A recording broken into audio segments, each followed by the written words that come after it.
Our esteemed viewers, welcome to the tower at UNN once again this week. My name is Dr. Juko, as usual, the host and the presenter of the show. Uganda is under terror attack. On Tuesday, the 16th, Kampala, the capital of Uganda, was attacked with bomb. The two explosions rocked the city center within 5 minutes of each one another.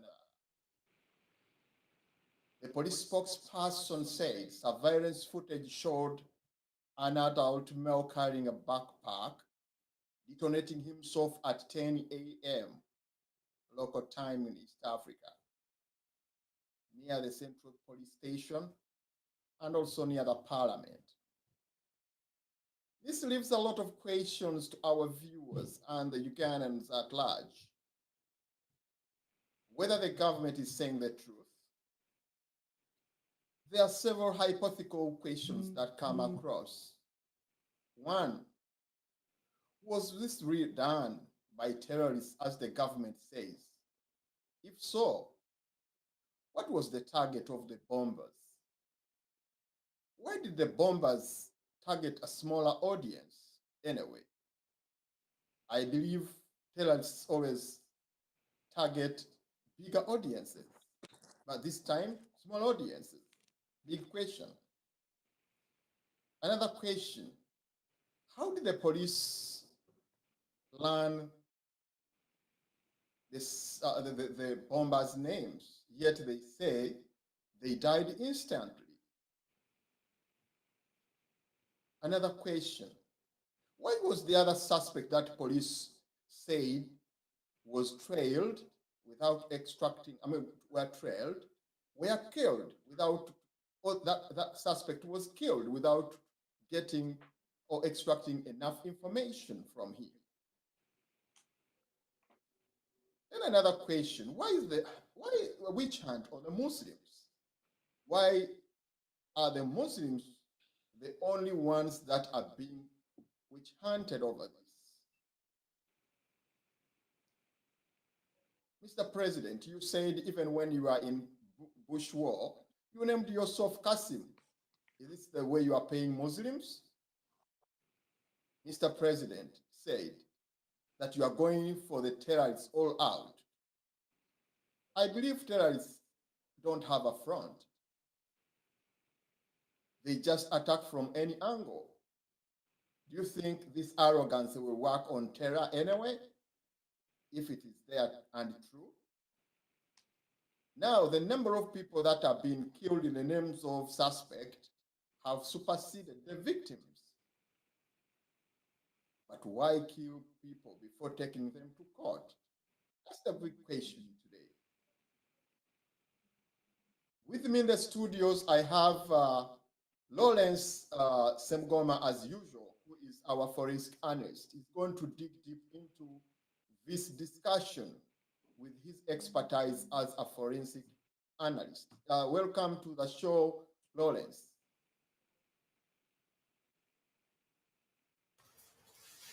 Thank you so much, Dr. Juko, for once again inviting me to the show.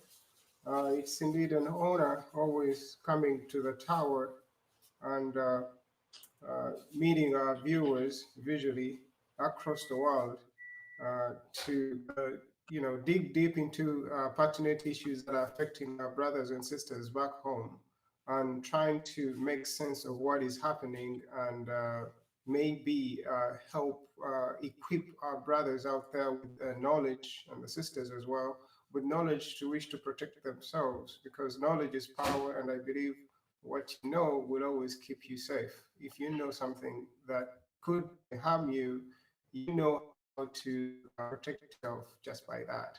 So I'm indeed glad to be part of this show tonight, and I look forward to having a fruitful discussion with all the participants of the show.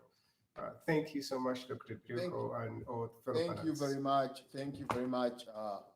I have also in the studio, Maurice Otieno. Maurice, you're welcome to the tower at UNN. Thank you so much, Dr. Juko. I'm really happy to be here to join this very good conversation. about terrorism in our motherland, Africa, and particularly Uganda. We'll be listening much and we'll be discussing, going deeply in whatever thing is happening, whether it is true or not, the roots of this terrorism in our motherland, and all kind of things. And thank you so much. You're welcome. In the studio, once again, I have Honorable Winnie Chiza. Honorable, you are welcome to the tower.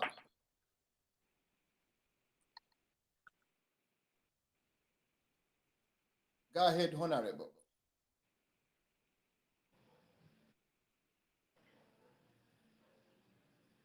Yes, we're gonna get in touch with Honorable. Let's start with the discussion. Lawrence, you seem to be a forensic analyst, and you must be aware of you must have made a good diagnosis of this. I want to start with you. Was that terror a reality or a myth?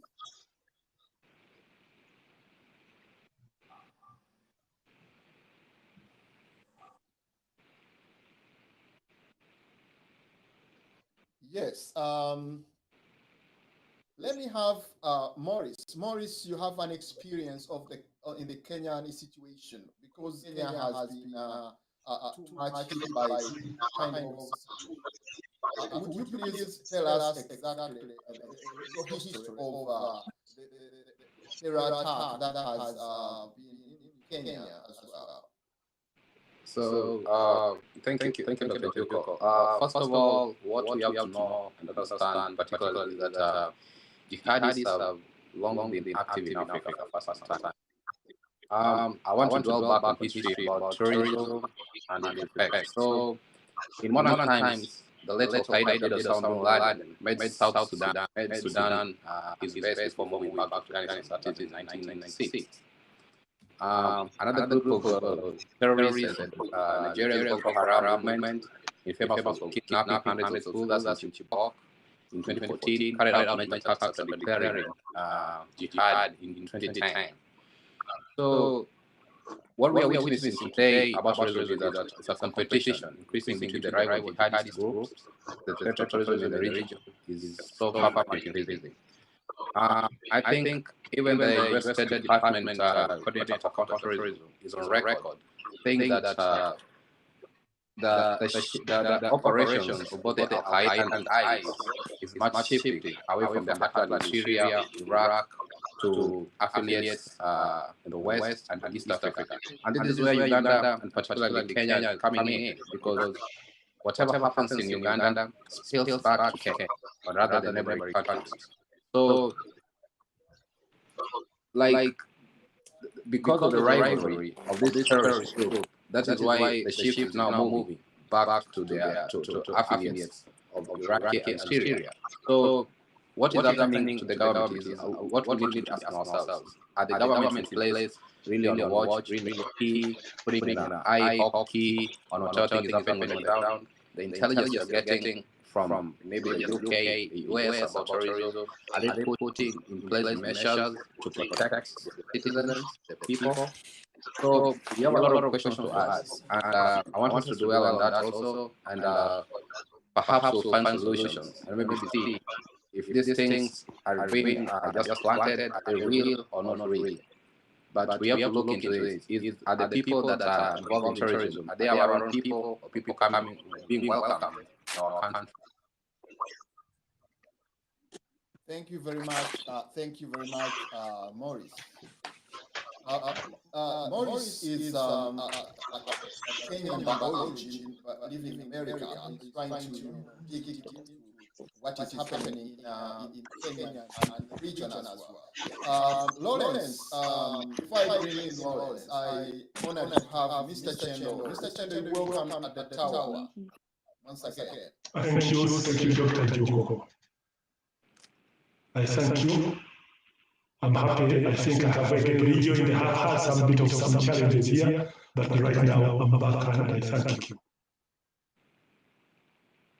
Thank you very much. Thank you very much. Honorable, I wonder whether Honorable can hear us now. Yes, Lawrence. Lawrence, I was asking your question, is the terror that we are looking at in Uganda is a reality or a myth?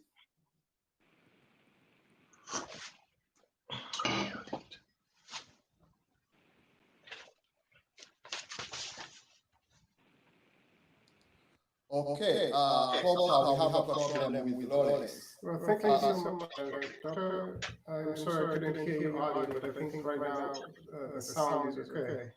Yes, go ahead, Lawrence. Well, yes, if I may just get down to, having a bird's eye view to what terrorism is and what it encompasses and how we are perceiving it today. It's we'll just first of all begin with terrorism in itself. What is it? Or who carries it out anyway? And what are the effects of terrorism globally on law-abiding citizens of any nation, per se? So terrorism, if you just look at just the dictionary definition of the Oxford language, is just unlawful use of violence or intimidation against civilians. And in most cases, it's all done in pursuit of some political aims.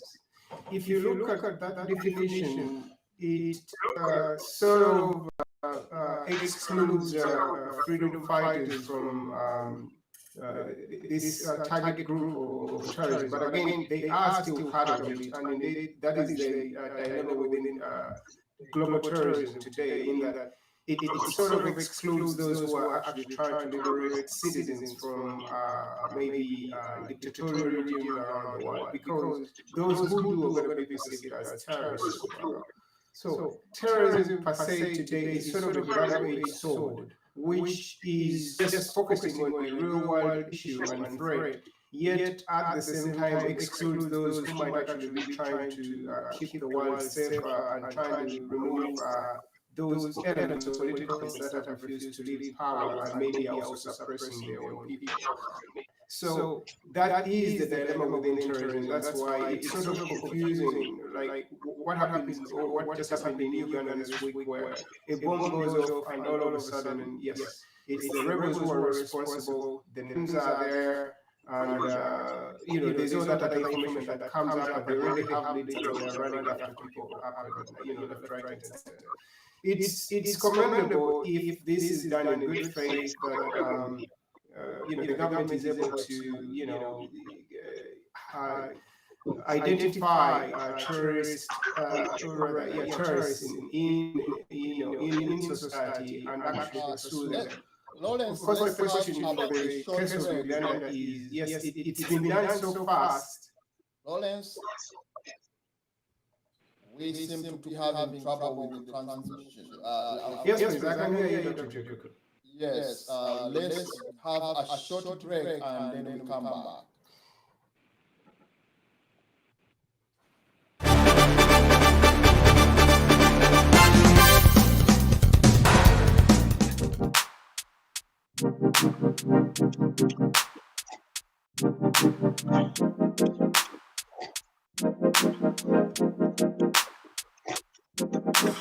Time takes a toll on everyone, they say. Time is merciless, it won't wait for us to change. Time, I am stressing out, I can't figure out what to say. Oh, time, just give us time. Time, looking back on pictures, and I find it hard to see you and myself in places where we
welcome back to the tower at UNN once again. My name is Dr. Juko. We are trying to discuss, dig deep into the situation that had occurred in Uganda this week.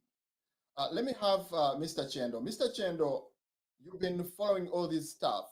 Would you please look at what is terror a reality in Uganda? What has happened before, which you can relate to that was a part of terror in Uganda?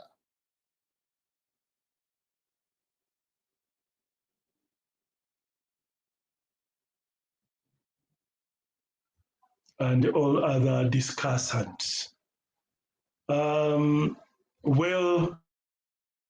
when we talk of terrorism, we should know terrorism means nothing but it means war. Where there is terror in this respect, there should be war. It's not a question of terrorism, but it is war. Now the question would be, who is it that is fighting and for what? Now that's a very big question that seeks an answer, because as far as we are concerned, well, it's not just a myth. The reality is bombs have been thrown in buses, on buildings like near IPS building, to the Central Police Station. So that's the reality. And some people have died. The myth is rather who is doing this. I would think whoever has been throwing or whoever intends to throw these bombs needs to be identified by himself, because he should have reason. He should be showing, you see, here I am. Because in most cases, we have seen these other, the ISIS, and those other, the Al-Qaeda, they have been able to say, yes, we have done this, we are about to do this, but the silence about who is doing what now makes it a myth. Is now some people would like to think, is it actually the government throwing these bombs? Or are there some other people who are doing this? Now, it is very, very disturbing that, you know, what's disturbing about these bombs is that at least there is the element of suicide bomb in Uganda. Suicide? I think that's the myth, because as far as I know Ugandans, I have seen Ugandans since 1966. Ugandans were attacked, the Baganda were attacked in 1966. Obote was able to kill these people within a very short time. Amin did the same, even Museveni did the same. Actually, he attacked people in 2009. Within a very short time, he had killed the riots. Just recently, last year, I don't see Ugandans coming in as suicide bombers. That's a myth. Now, I'm really thinking there's something which has not been explained in as far as we are concerned. Well, I want to take it, yes, that they are terrorists, but my problem is, who are they? What are they up to? Okay, in as long as, because whoever fights a war has a reason for it, and he should make that reason explicit. Now, in this instant case, we don't see anyone coming to claim, but the president has been quick to say, well, these are ADFs. But I want to think, if ADF is a reality somewhere, they would even be very happy to say, you see, we have been able to carry out this and that. Now, in the absence of any information about that, we are really very skeptical to accept that it is actually ADF. And in as far as we are concerned, the president has always been saying ADF has been decimated. I don't think it has this capacity to come up with this. So, as it's already been said, that there is terrorism. If there is terrorism, that means there is a war. And there is no war where we have only one side, because in this respect, it is only now the government of Uganda. The question is which is the other side, which is putting up this war through terrorism.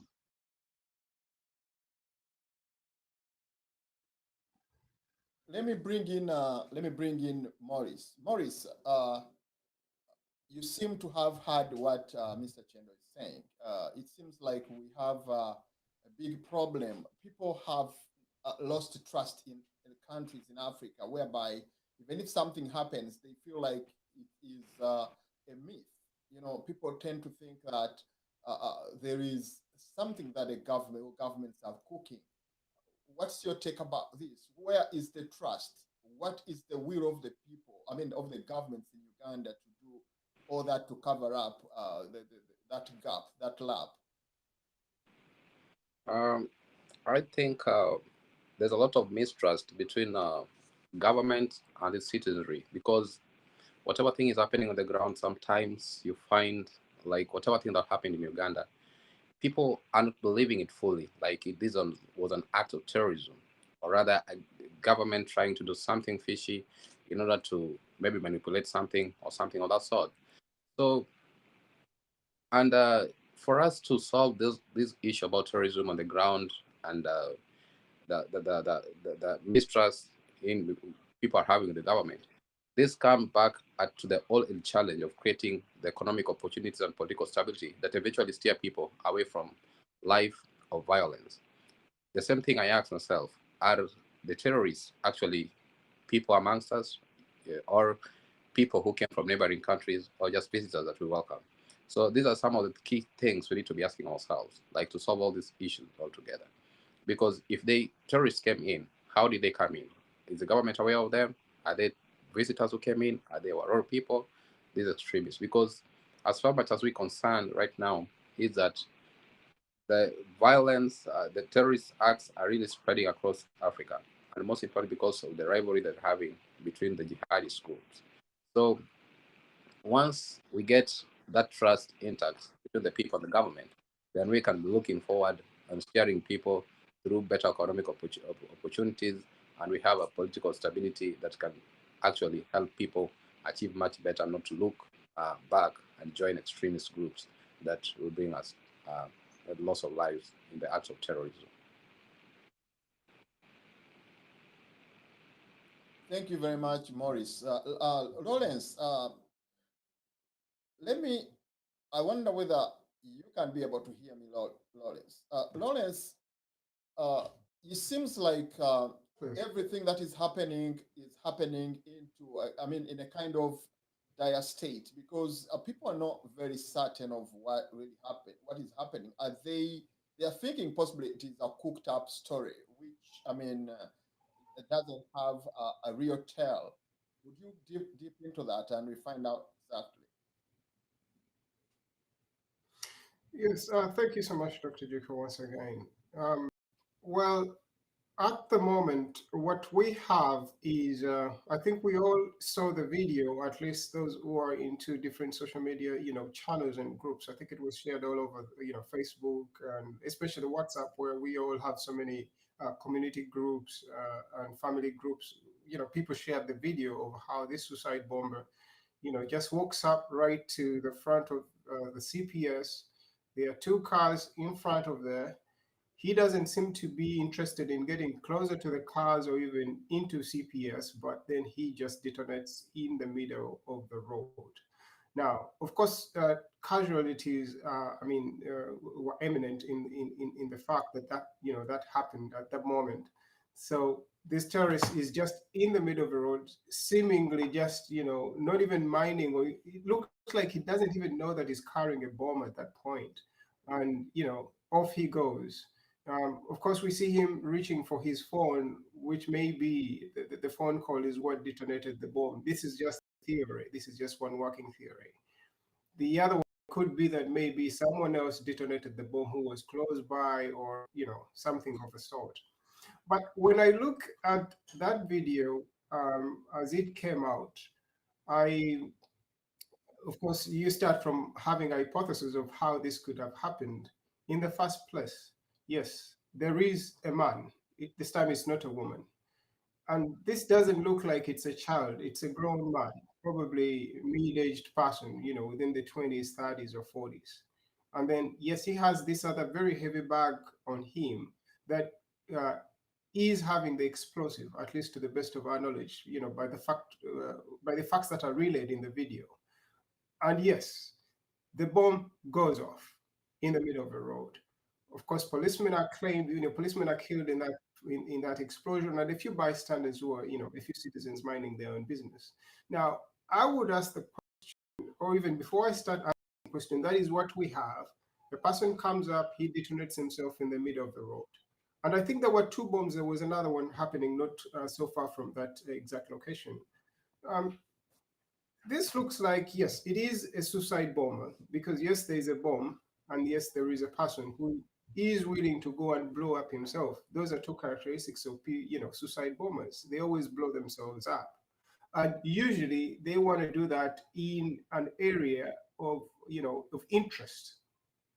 So in this case, yes, I mean, blowing up, or rather planting a bomb, or letting a bomb go off in the middle, or in the front of the central police station. I think, yes, that is a big statement right there. There's a big message in there, trying to show you that a bomb can find its way all the way to your headquarters. Or actually, this is not the police headquarters, but yet CPS was regarded as such just a few years ago, until it was moved, I think, to Naguru. So yes, there is intention there, and of course there's an area of interest, and we are yet to hear the message that was supposed to send. So of course, after that going off, investigations begin, and in hardly 24 hours after that, we know the person who blew themselves up, and their accomplices, and who they belong to. So, which is, of course, I think we've had this over and over again, which is the Allied Democratic Forces, that is the ADF rebels, who are regarded as the Islamic extremist group, operating around the area of East Africa. So that is what we know so far. But the question as to whether people are going to believe what the government's position is as far as alleging that ADF is responsible for these attacks, that is still something that is we're yet to get to the bottom of.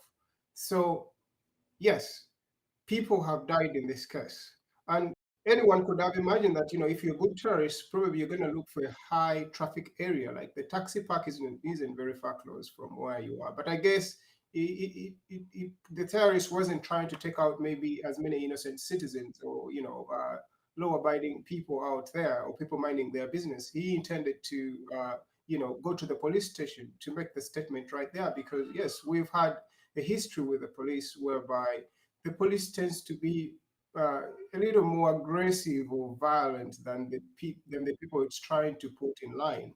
So yes, could this be someone who is aggravated by the police, by police brutality, and is trying to make a statement that we can also get back to you, and with a bigger force which you can't control and reckon with? Is that the statement here? That we're yet to establish. Those are all theories or lines of investigation that our investigators can help us answer, and just to reassure the public that this is not something to worry about. This is something we are looking into to ascertain whether the attack came from a citizen, or an individual who is trying to just get back to the police, because that was his target audience. And then maybe the other one would be something that we're missing out here, that probably should come out first, is how did the bomb get to where it is? Because bombs are not something that anyone can just put together, anyhow, and especially a bomb that is as sophisticated as that probably has a detonator somewhere. Maybe whoever has the bomb has the detonator in there. Those are all, that is all high-tech gear that is not exactly available to most citizens. I think, especially in Africa, and also in Uganda, most of our citizens do not have access to arms, firearms, ammunition, bombs, and all that. It's quite a different case, down here in the US, where you can walk into a shop and pick a gun. you could go and buy things that could easily get you a bomb. Not that those don't exist on the market there. I think they do. But yes, I'm just trying to show you that it might be easier to assemble such things in environments where citizens are allowed access to guns and ammunition in a way.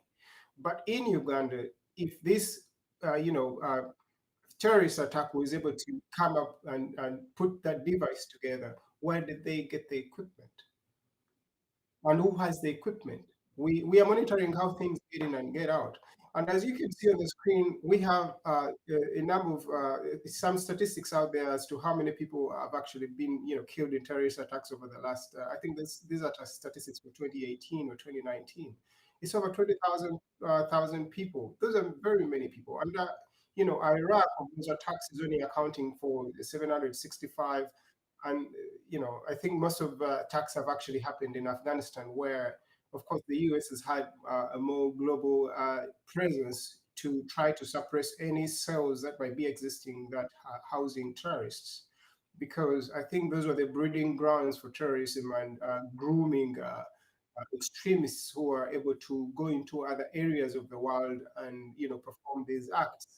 And on that note, you ask yourself, did the claimed gentleman who, not actually a gentleman, the deceased suicide bomber, does he have any connections to maybe the cells in Afghanistan or Iraq where, all these activities are on their highest peak per se?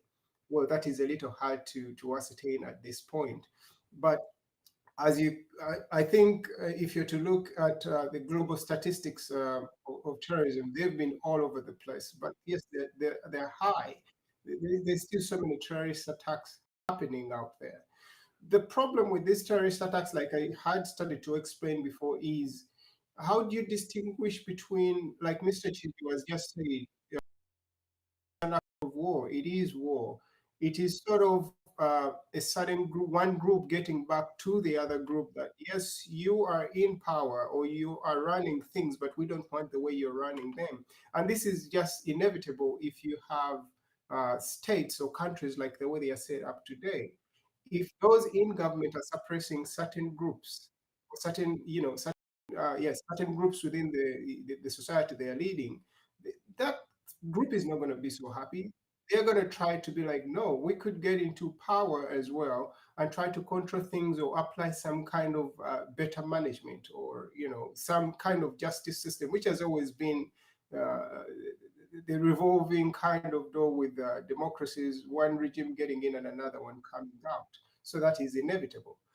And again, if you look at where how much terrorism impacts the world, the figures are actually staggering. It's that big. Tourism is costing us that much, 26 billion.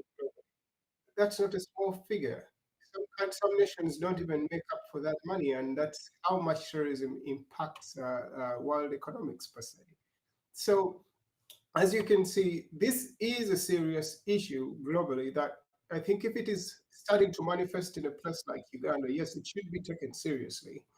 If indeed it is terrorism, what I am, I am a little hesitant to accept is how fast sometimes the investigations go, and there is no really any report, but all of a sudden you have the names, you have where they stay, you have leads, and then you're chasing other people who are actually, who have had contact with, I don't know, maybe some of the suicide bombers or whoever. It's sort of hard to believe that an investigation can take just 24 hours for an operation that is that sophisticated, and then you have the names and which cells they belong to. It has been reiterated by, I think, some members of parliament, how quick sometimes these investigations go, and then that is it. If you're so quick on concluding, you might make certain mistakes.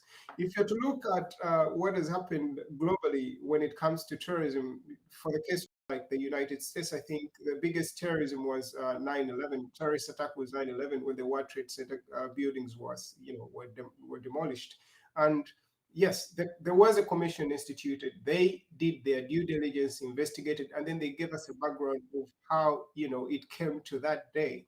And they started all the way from the 70s to how Osama bin Laden gets into training, he gets into, he declares war. It's all documented. There's a timeline in there. And at least it is more believable that someone is trying to make some effort to ascertain how this terror attack eventually manifests itself.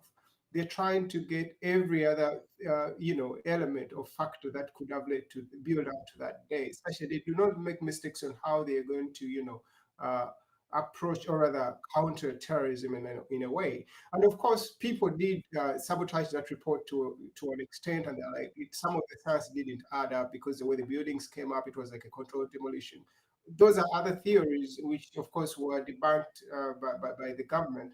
But at least there's some effort done and there's time put in to, build up a case like that. Now, for the case of Uganda, I think we just need to do a little more and not just conclude in 24 hours without any report. If we knew these people prior, why didn't we even get them before, they hit the streets that day Lawrence, with, can you the hold it bomb from they had? there for a moment? So I beg to submit to that point. Yes, thank you very much, Lawrence. Let me bring in Honorable. Honorable, I think now you hear us properly.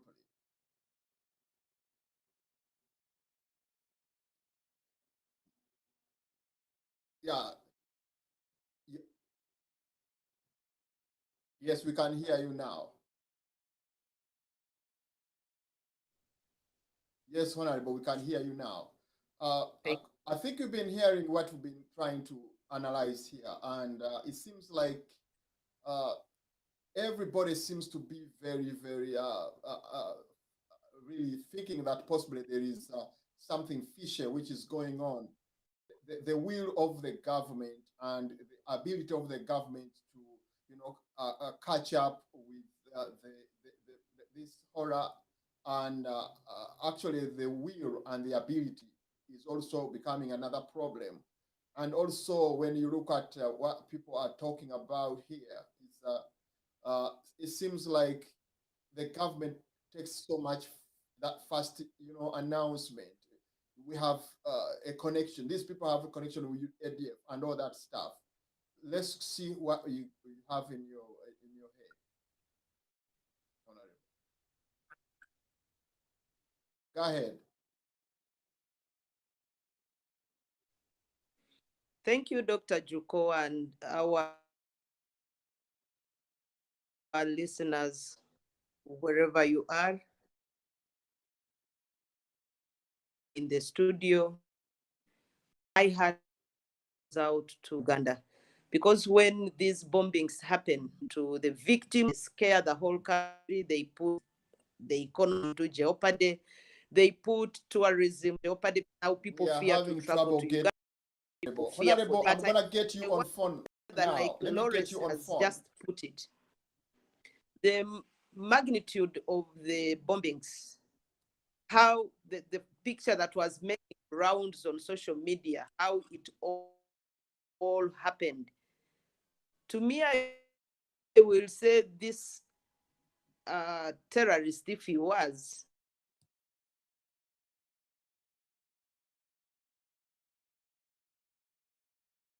we have all along been watching this person.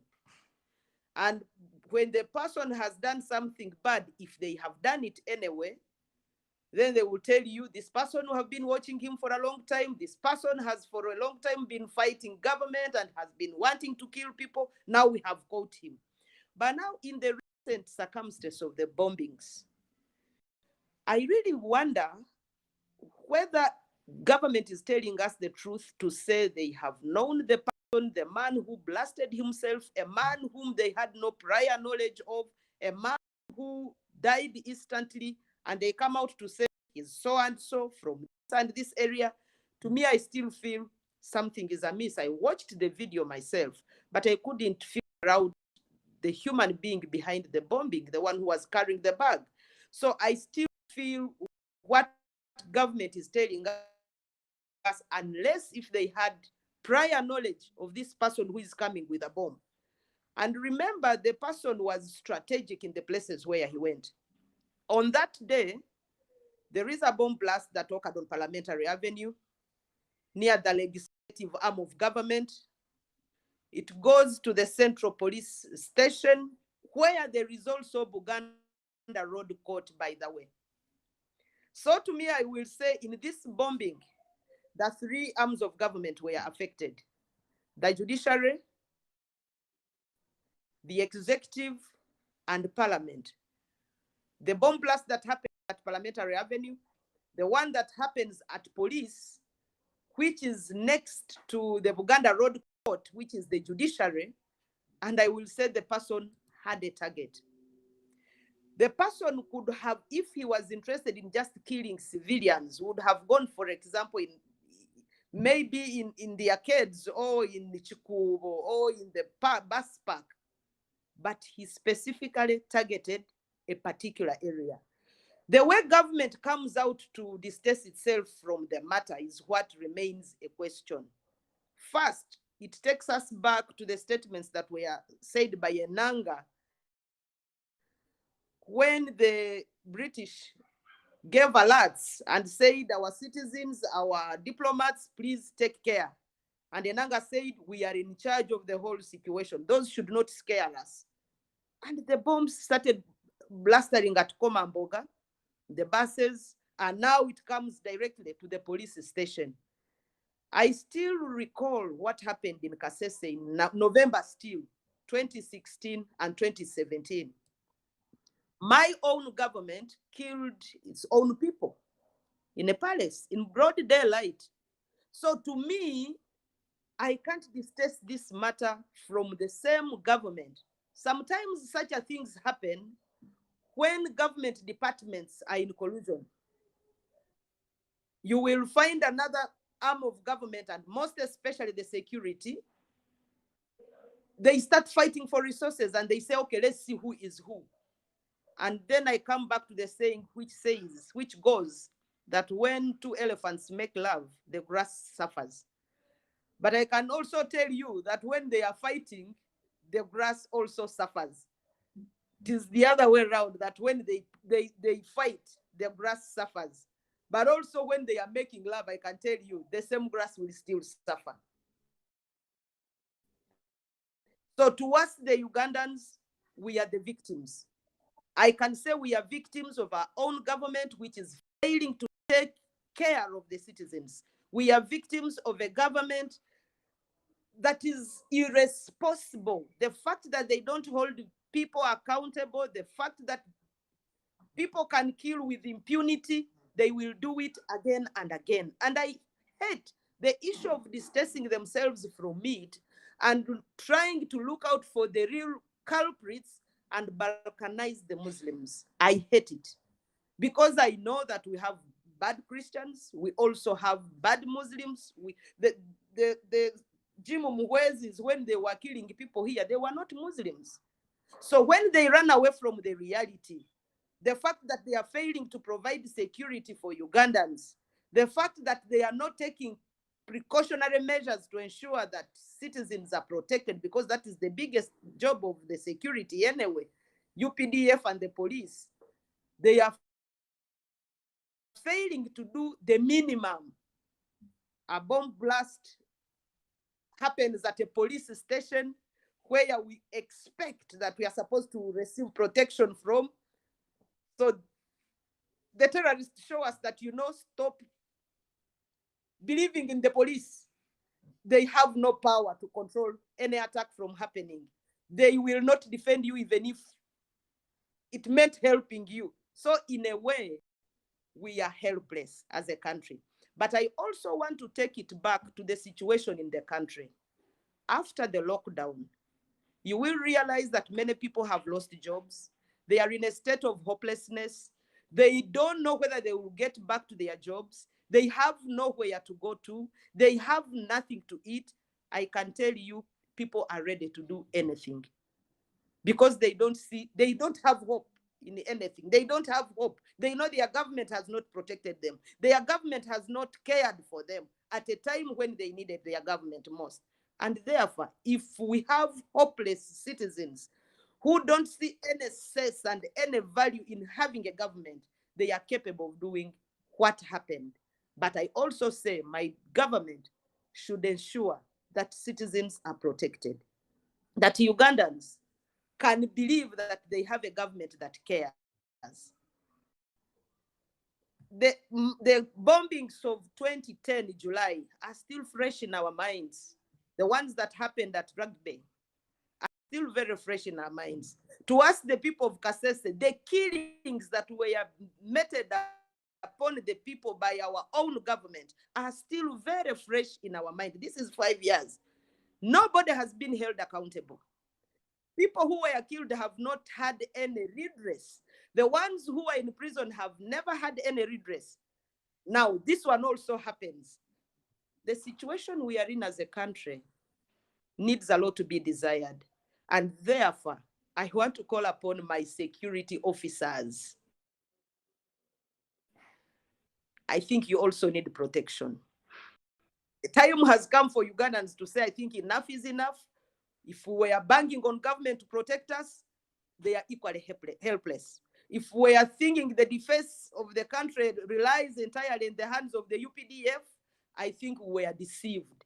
Because what is happening, if they can blast bombs around Parliament, they blast bombs at the police station, then there is no way it cannot happen. So for the citizens of Uganda, I think our security is entirely in our hands.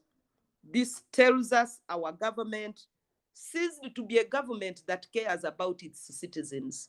And I can tell you President Museveni's government is capable of doing anything to stay in power. So if some of us have doubts that the government has a hand in this, well, it is my own opinion that my government should be able to give me an accountability of why citizens should die and the situation continues as it is. My government should be able to tell me that when I wake up from my bed and I go to the town, I will come back healthy and normal. But otherwise, it is so unfortunate, it is so sad, and it is true. Nobody can tell you the correct situation of what happened and what they expect, how they think they will take care of Ugandans. While the president was addressing the nation yesterday, they still want to brush it off. Talk about these people as cowards. Man, it's not a cowardly act to just go knowing you are going to die. It's only the brave that can do that. You only have to tap into these men and women who want to kill themselves with all that energy and see how you put it to proper use. We use it productively, other than looking at them as cowards, brush them off as Muslims, and then the real culprits bask in the sun and say, yes, it is the Muslims. When all the Muslim fraternity is over, they will come for the Catholics. And they say it is the Catholics. When the Catholics are done, they will come for the Anglicans and say, you know, it is the Anglicans. Today, they are bumping it on the Muslims and possibly ADF. And yet they have been telling us, ADF, we swept it. ADF, we swept it. Now ADF can come in the city center of Kampala. We used to hear it in Central African Republic. We used to hear it in Democratic Republic of Congo. Now it is in the city center of Kampala. That sends signals to our government that if they don't stop using security as a reason to hang on power, they are likely to see even worse scenarios than what we have seen. Because I know President Museveni uses security to hang on power, but I think his own security is letting him down, or his own forces are letting him down to let these unfortunate incidences happen unnoticed. We would only say, yes, you are on top of the game if such incidences were not happening. So to us as a people, we feel betrayed, we feel let down, and we believe that the government should have done much more to protect the citizens. And we continue to believe that NSN government should not be arrogant to handle matters of security. The arrogance in which President Museveni handles this situation of the terrorists does not give us hope that we are yet to see a light at the end of the tunnel. It creates more confusion because you see now the sounds that are coming from the police, the communication coming from the army, and then the communication coming from the commander-in-chief of the armed forces. All the communications are scattered, are not coordinated. They leave you at a loss as a citizen who expects that you have a government that should take care of you. We may not take them off the hook because we know that they are known for those bombs. They used them when they were coming, and they would say is the Obote government that is doing it, and Ugandans would believe. So if we can see the same, and they are referring to terrorists and Muslims, well, I know some Ugandans will believe, but me, I would take it with a pinch of salt, because I know that the government that is supposed to protect the citizens must protect it under all circumstances. And I want to say, let's stop the blame game of saying the terrorists, and we begin naming them Muhammadi, we begin naming them Bin Isa, Wahu. These are people who are the situation. I can tell you, a hungry man is an angry one. Let's fix the economics of our country. Let's fix the economic situation in our country. Let's see a peaceful transfer of power from one person to another, and then we see how these bombings can continue happening. But where people are about to lose hope, they are bound to do anything. So, Dr. Juko, the happenings in Kampala, to me, I will not take them away from my government, because my government is supposed to protect the citizens. I will not take it away from them because I saw my government killing people towards elections. I saw my government killing innocent citizens in Kasese on the 26th and 27th of November, 2016. So they are capable of doing anything. Me, I can't take it away from my government. Me as Winnie, in my personal capacity as Winnie Kiza, former member of parliament from Kasese, who witnessed these killings. So I really sympathize with the persons who got affected, most especially the officers who were on duty, that they meet these unfortunate situations at the place of duty, the families of the women and men who have died under these unfortunate incidents, that may their souls rest in peace, but also with a call to my government, keep our country safe. Keep our country safe for citizens to transact their businesses, to have jobs, to feed their families, and be at peace with themselves before we begin blaming Muslims and fanatics and terrorists. Thank you very much, Honorable. Let's hold it from there, Honorable. My producer, I want some, let us hear something from the producer.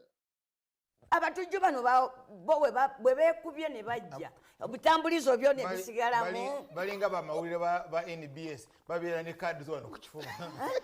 Abatujju bano bazze ne betta kamera ziraze nga beetulisa anti ngamba ne tubamanya n'amanya abiri ewulidde ne tubamanya n'amanya abiri oba tubadde tubamanyi ebbanga lyonna bazze batya mu ggwanga ne batuuka n'okutta abantu baffe nga tubamanyi era ne tusanga omunamuna ono ya budalo ono bannange kugulu olaba kugulu ga kuno kuno kugulu kuno kwa kasimu ne bannange sokolera nambozi n'omukuba essasi oluvannyuma nga amaze okukubulira ebingi n'afa okirabya ku sitole. Abatujju bano bo we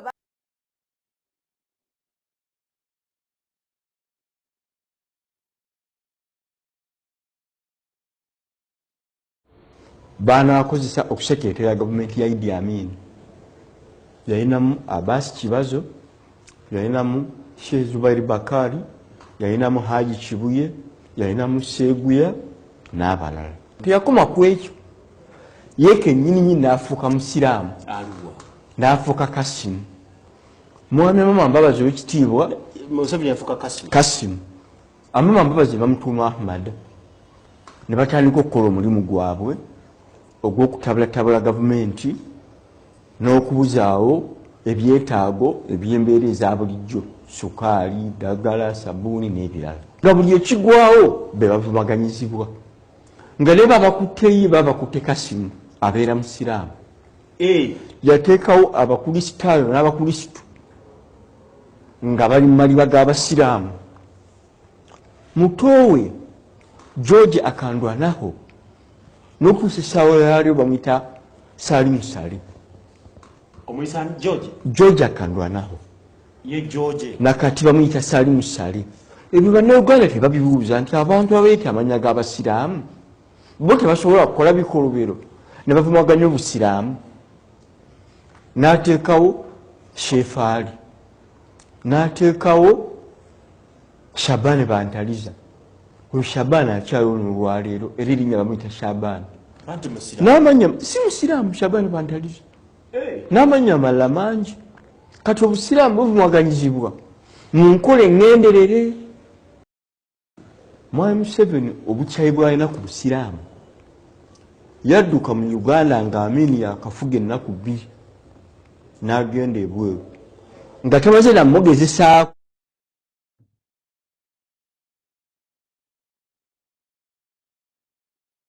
Go ahead. Yes, I think let me bring in Mr. Chendo. Are you there? I think you have heard what these people are saying. It seems like, and you have heard what Honorable Winnie has said. And Lawrence was very clear when he said that there are a lot of questions, as you mentioned as well. And it seems like those questions are not answered. And here comes a situation about the Muslims. The Muslims seem to be always the witch hunted when it comes to this terrorist attack. Would you, as a Muslim, would you indulge in that as well?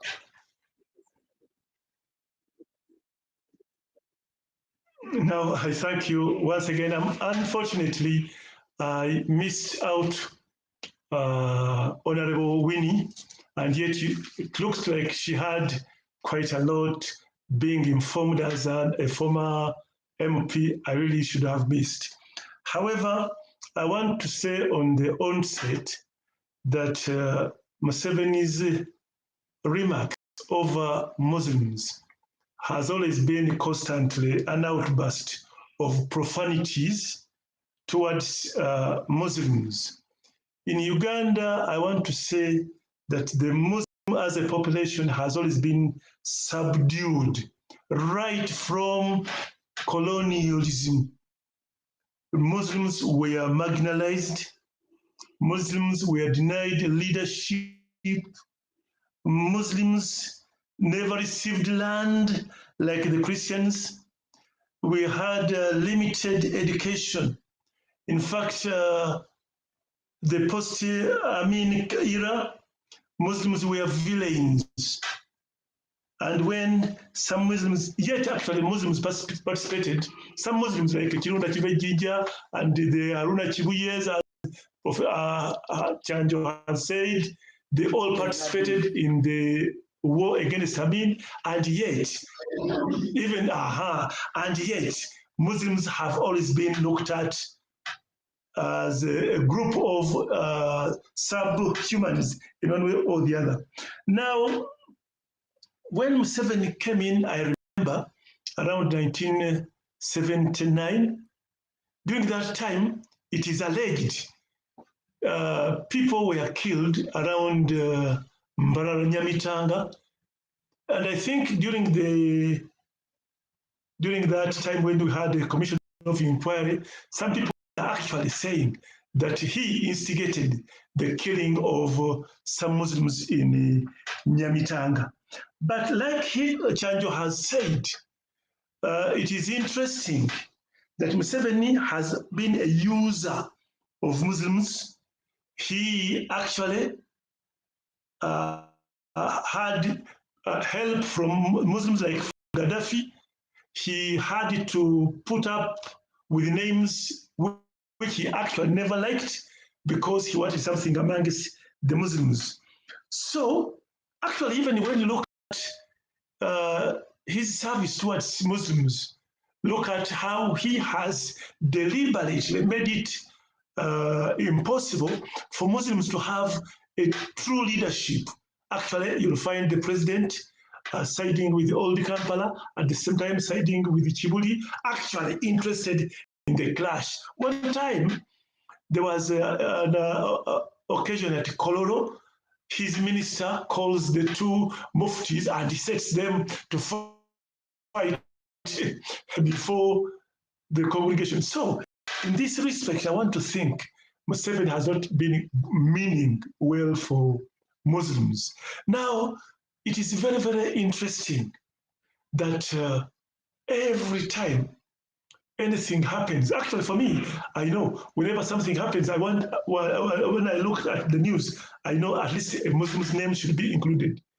But this has been very rooted actually in our body politic. Sometimes in 1979, an exilee in our village came back from Kenya. And when he came back, well, how many Muslims did you kill? How many did you kill any Muslims from the next village? So Muslims have always had that problem. Reason I want to think, Islam is actually a religion that has been feared, and it has been fought not only by Museveni, but the world over. Americans are fighting Muslims, and actually, when at the end of the day, Muslims are put in this light that they are terrorists, I really think it is very, very deliberate. In a nutshell, I expect even worse for Muslims.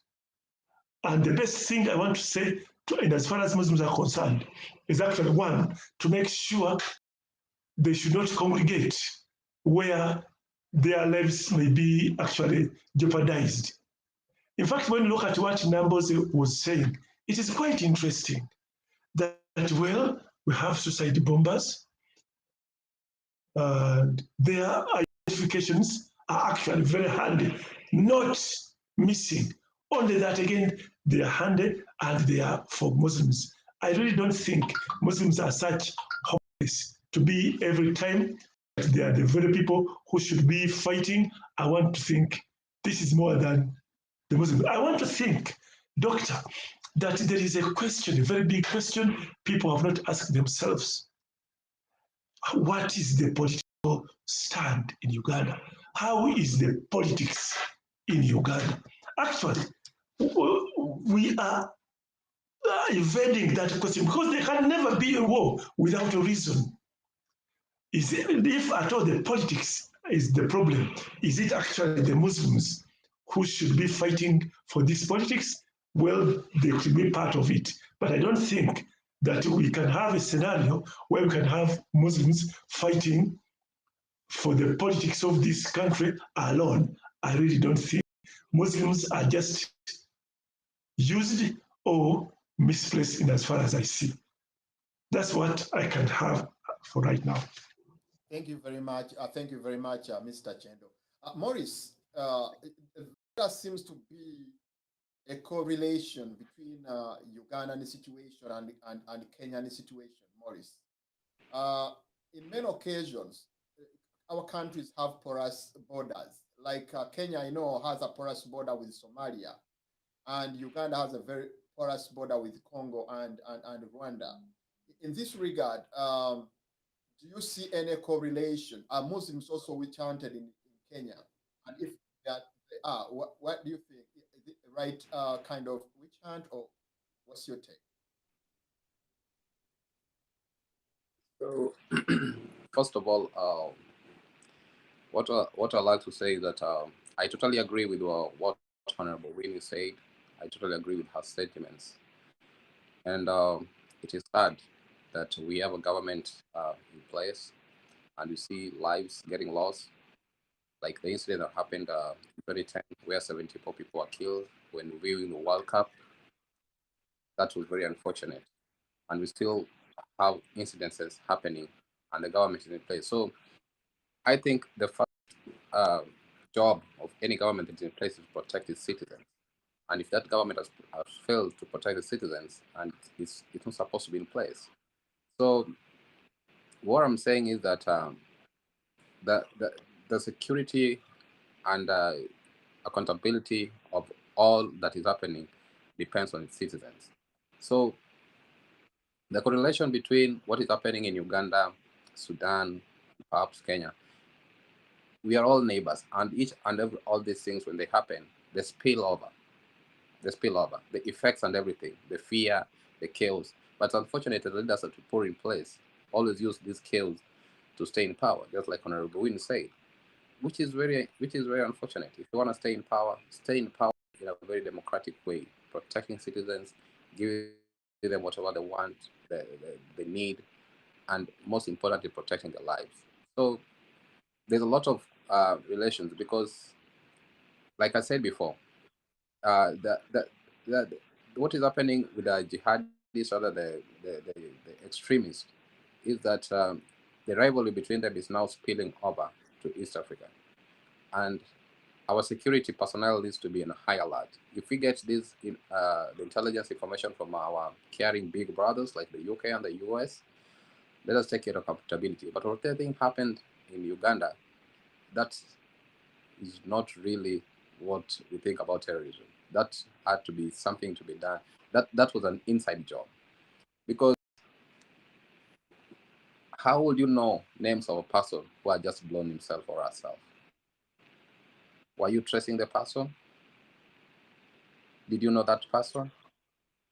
These are some of the questions that we really fail to understand. How did you know?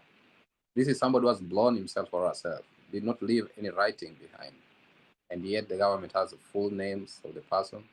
So it calls for more questions than answers that what we are getting on the ground. So bottom line, the security systems, people need just to be very vigilant, because the times are coming. Like if you look at the global terrorism index, says like the gravity of the Islamic State groups is moving away from the Middle East back to Africa. And this one calls for attention for our governments. Are they putting in place measures that will really help protect the citizens? Because people cannot thrive in chaotic environment. Business cannot thrive in chaotic environment. People cannot be living in fear, yet they have a government that they voted in place to protect them. There's a need to change that. And there's a need for us to start acting and putting up political leaders, rather the leadership, to account for whatever thing is happening. I think it is time for citizens to take up these measures, to start asking difficult questions on our security agencies and the leadership of our countries, so that we can try as much as possible to be safe. Because if we do not ask these pertinent questions, all these things will keep on going. Whatever thing happened in 2010 happened, and 74 people were killed.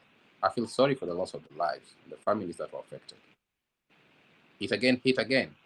And these things keep on coming, and we keep quiet. The government keeps on brushing them aside, and we keep on quiet. And we cannot continue like this.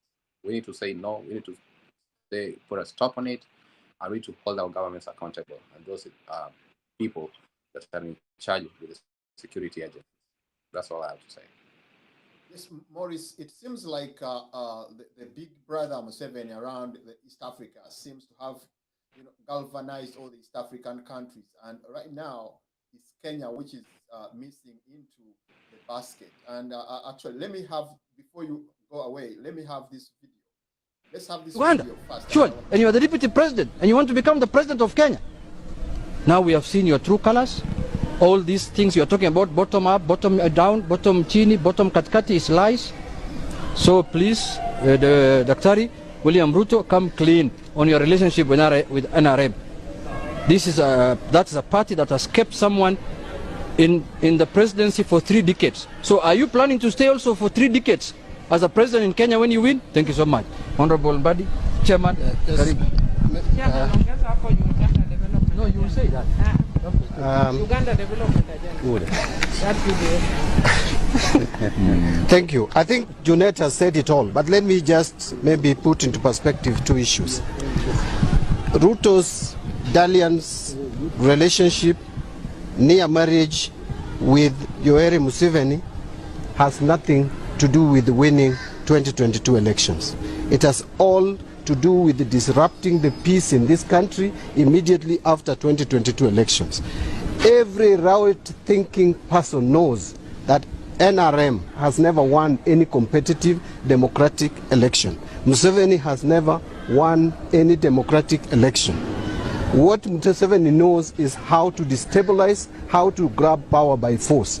And so Ruto cannot claim to go to Uganda to learn on issues of how to win elections. He's going to Uganda. We very well know that he has already given up.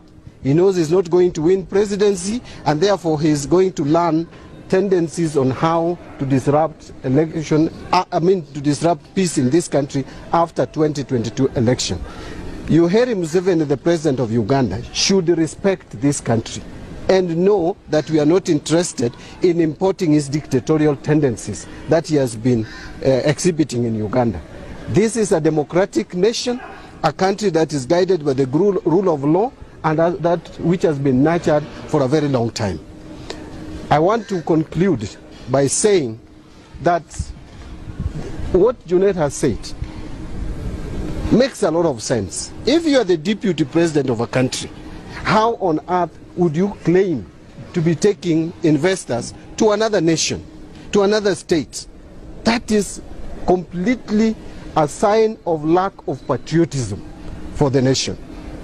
And by the way, let me put it also very in perspective, that this dalliance with Yoweri Museveni is not a coincidence.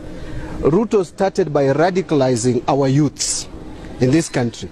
He has been on a mission to radicalize youths in this country, incite them by creating class society, so that when he loses elections, he finds people who are vulnerable to be used the same way Museveni used those who were desperate in Uganda that time to topple a government that was in place and to lead forever and to lead for life. And so what should come out of this press conference, as Junet put it, we are not bothered with whether Ruto was cleared or not. We are bothered with his relationship with Uganda, and we are bothered with what he's going to do in Uganda to destabilize. We are interested in the peace of this country.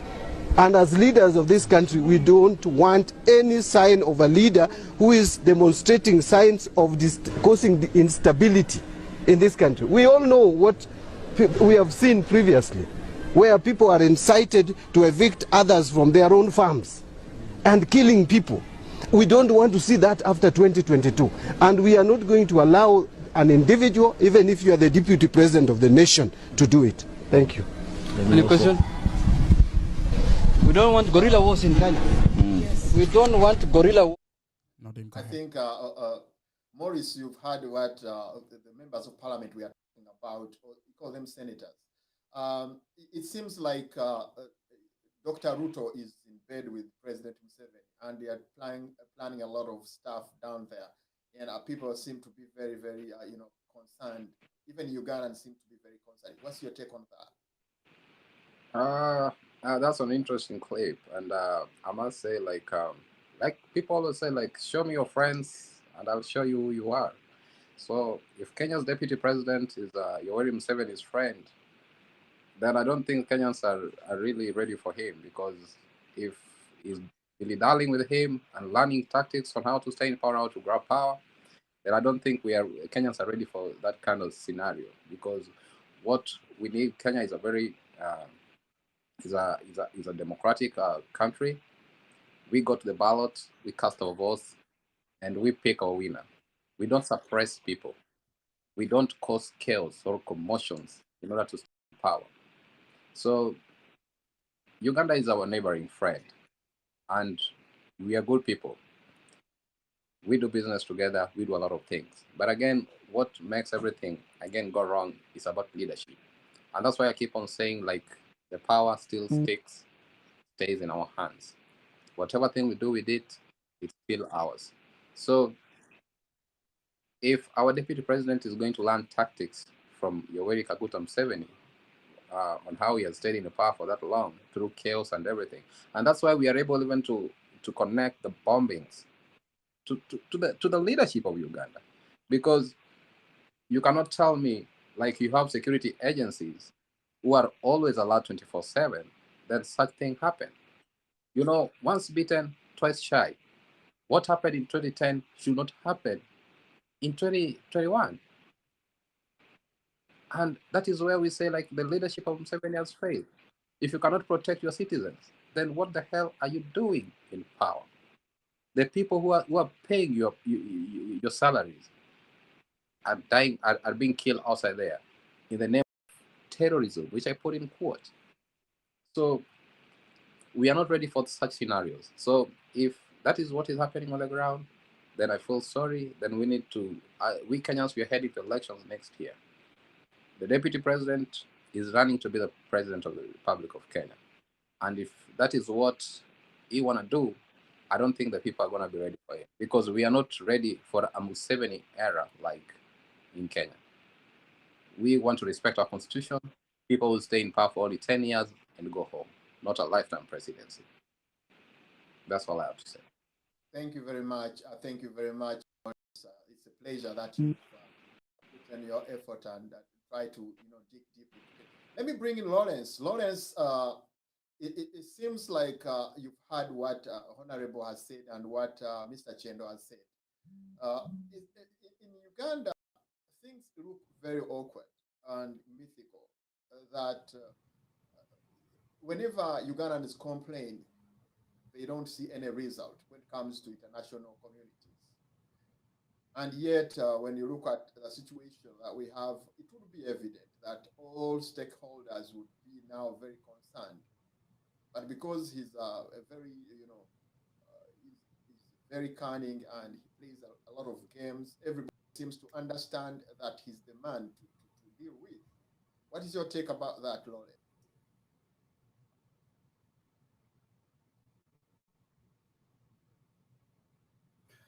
Well, thank you so much, Dr. Jiko, once again. And fellow panelists, thank you for making very wonderful submissions on this very critical point of, terrorism per se. Now, like I shared before, yes, the stakes are so high when it comes to terrorism today. It is, like we said, it has a very big financial impact out there.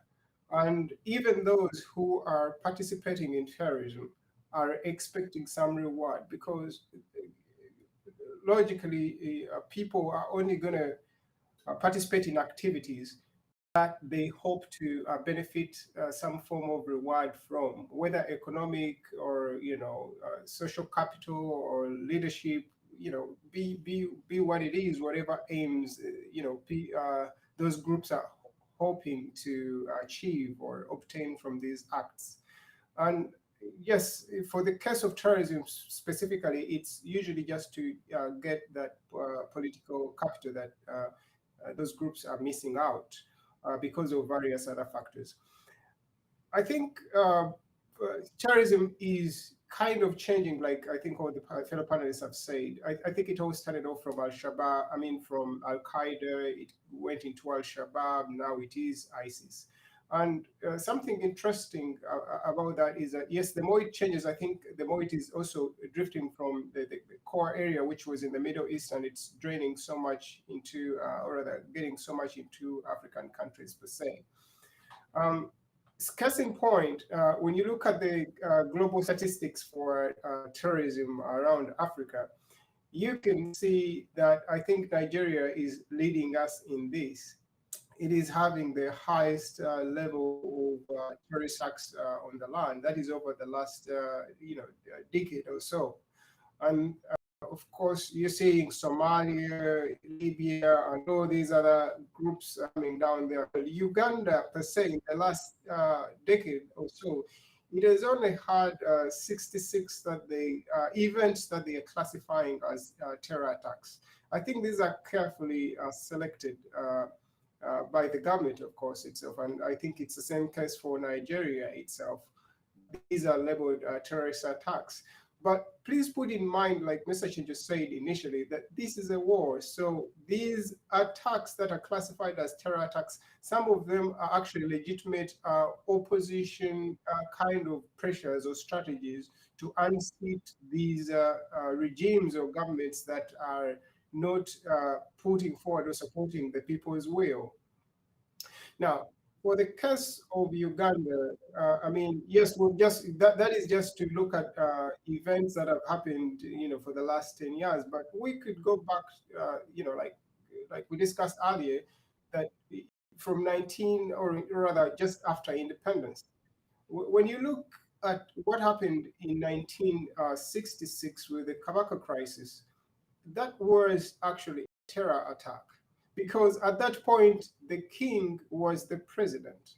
It doesn't matter whether you disagreed with him, whether Obote disagreed, with legitimate issues or so, but he was the president. And you saw what happened. We all know what happened during that at the time. It was just a massacre.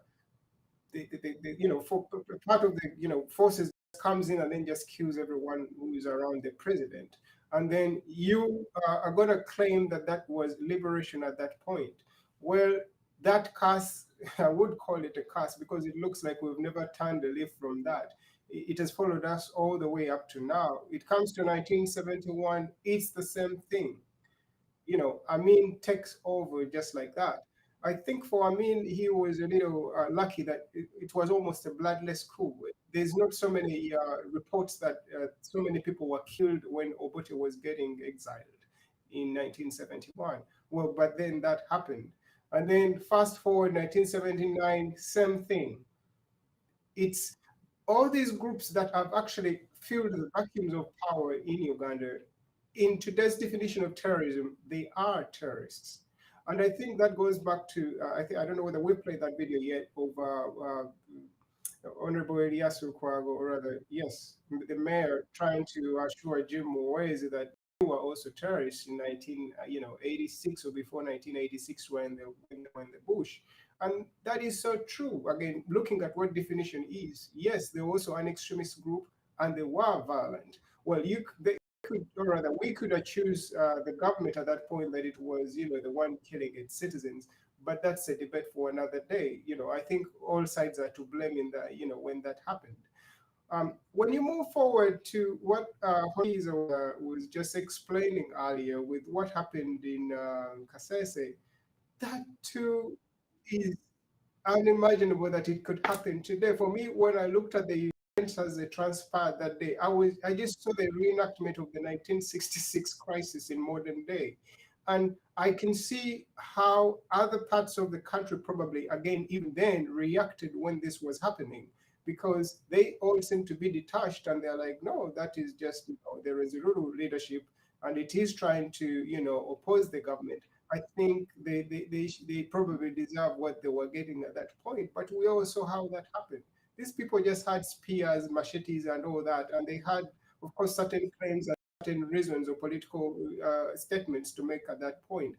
And being Africans, I think we should never forget our roots, that we're more so cultural people, or kingdom kind of, or rather a monarchical kind of inclined before we are democratic.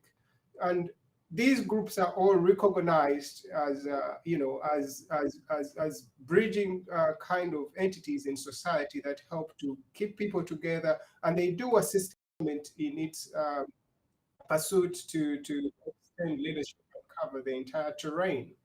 But at that point, we also happen. The government steps in, kills that many people, and then it's considered a terrorist. That these were actually terrorists. But I wonder how they were terrorists when they were in their area, and whatever they were trying to advocate or trying to protect, or whatever statements they were making, were for their people. These were not necessarily people who had moved to another kingdom, like the way it used to be, that maybe they had come to attack, maybe, I don't know which neighboring areas they are, to say kingdoms that they could be warring with. There was none in that regard. But again, it was claimed as terrorism. And this is exactly the dilemma that comes in when you look at terrorism today. It kind of eliminates organized society, say. And I like the way Honorable put it, that yes, right now it is the Muslims who are to blame or put into the target, and everything seems to be thrown their way, that, it's always Muslims for some sort. And they always never have the best intentions, per se, for everyone else. But again, what happens when the Muslims are done? Well, who are they going to come to next? And I like the way he said, it's the Catholics. I don't know. The Catholics have had, at least a better track record, per se, in not being violent, but who knows who will come in next. If we managed, or rather the state managed, to radicalize an organized people, or rather a kingdom like the Resolute, I think they could take it to any other level, per se. So looking at that, we can see the kind of challenges that we are faced with as Ugandans or citizens of any African nation per se in terms of terrorism. If you look at the recent terrorist kind of report by country that was done by the State Department here on terrorism globally, Uganda, yes, we're part of the East and Southern, I think, African money laundering group. And these groups are some of the groups that usually funnel, acts of money laundering is usually the way terrorist groups are able to finance, because they're not going to get their money through the normal banking system or your mobile money systems that you're having there. They have to craft some kind of schemes to see that we are, they're able to get the funds through, because you're not going to convince anyone to wear a bomb, go blow up himself when there's no reward. I think these terrorist terrorists are usually given some kind of financial reward on that regard. We have, of course, I think back in 2019, Tehran put aside almost $700 million. That's in 2019, $700 million. That's a lot of money just to fund terrorist activities around the world. This is, again, according to the terrorism report of 2019. You see, there's big money in there. And if we can get it in areas like, like in our region where people are grappling with all sorts of, social issues, which is, poverty, all this sectarianism, whatever we're dealing with within our society. I think this is a safe haven for, terrorist activities or terrorist money. That's the best place to plant all these elements and recruit people. And it is unfortunate that that is how it is playing out, that terrorism has shifted to us in that manner. But what is the government doing, or what does the government have to, how is it approaching terrorism today? I think there's been so many regional efforts within the East African region, as in regards to the government of Uganda participating, I think, in Somalia with AMISOM, and I think we have the largest troops in there.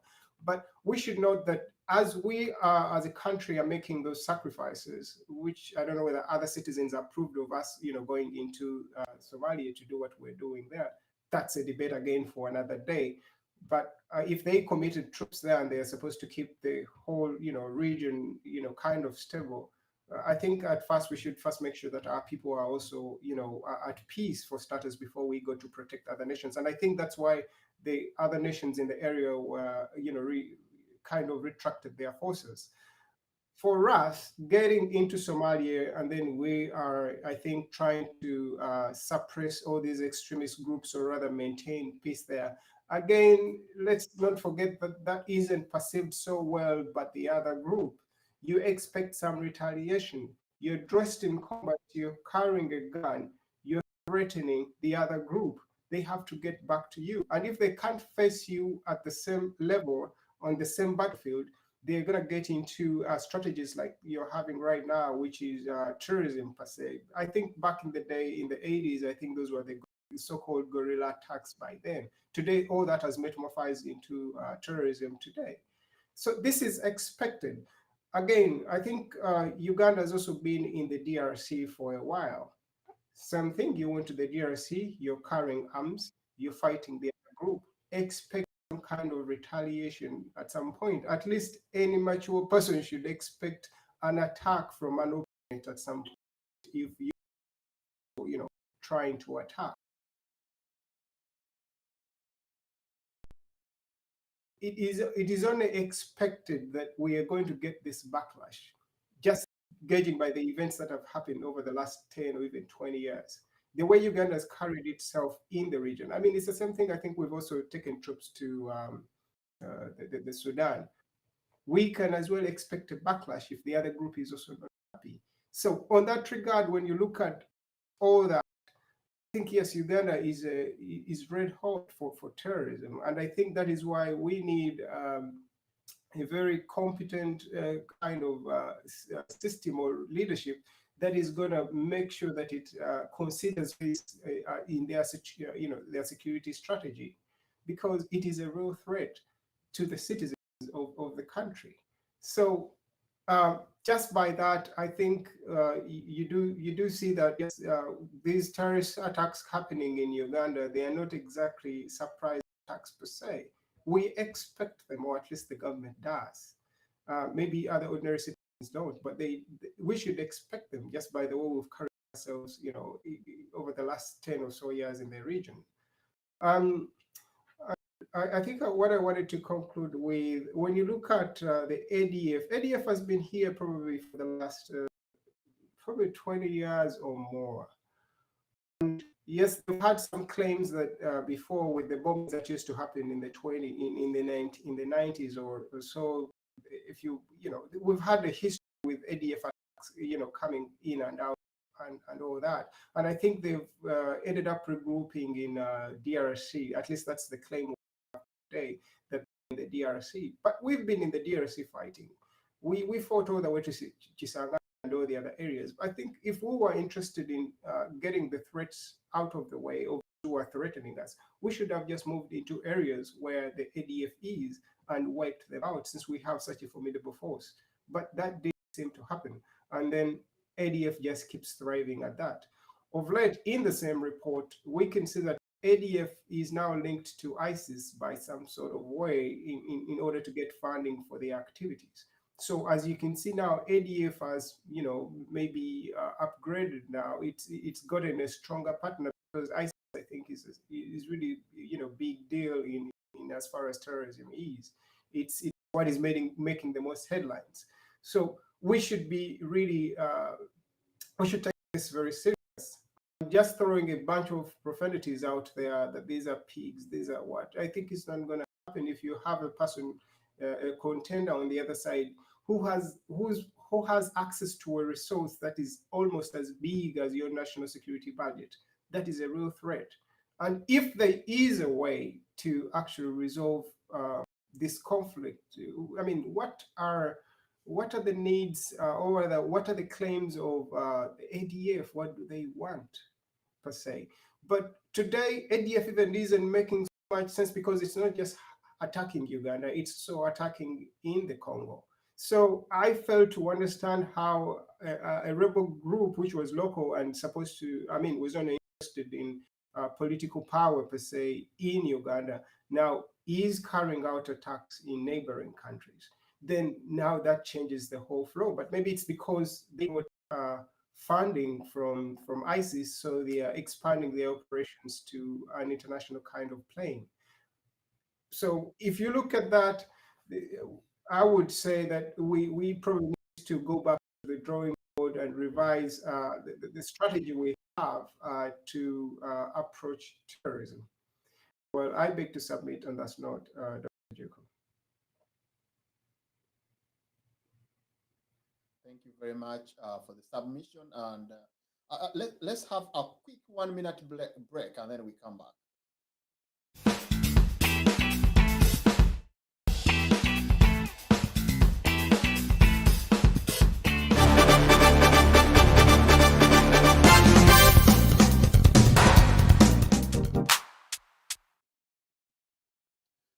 Thank you. Welcome back to the last segment of this show.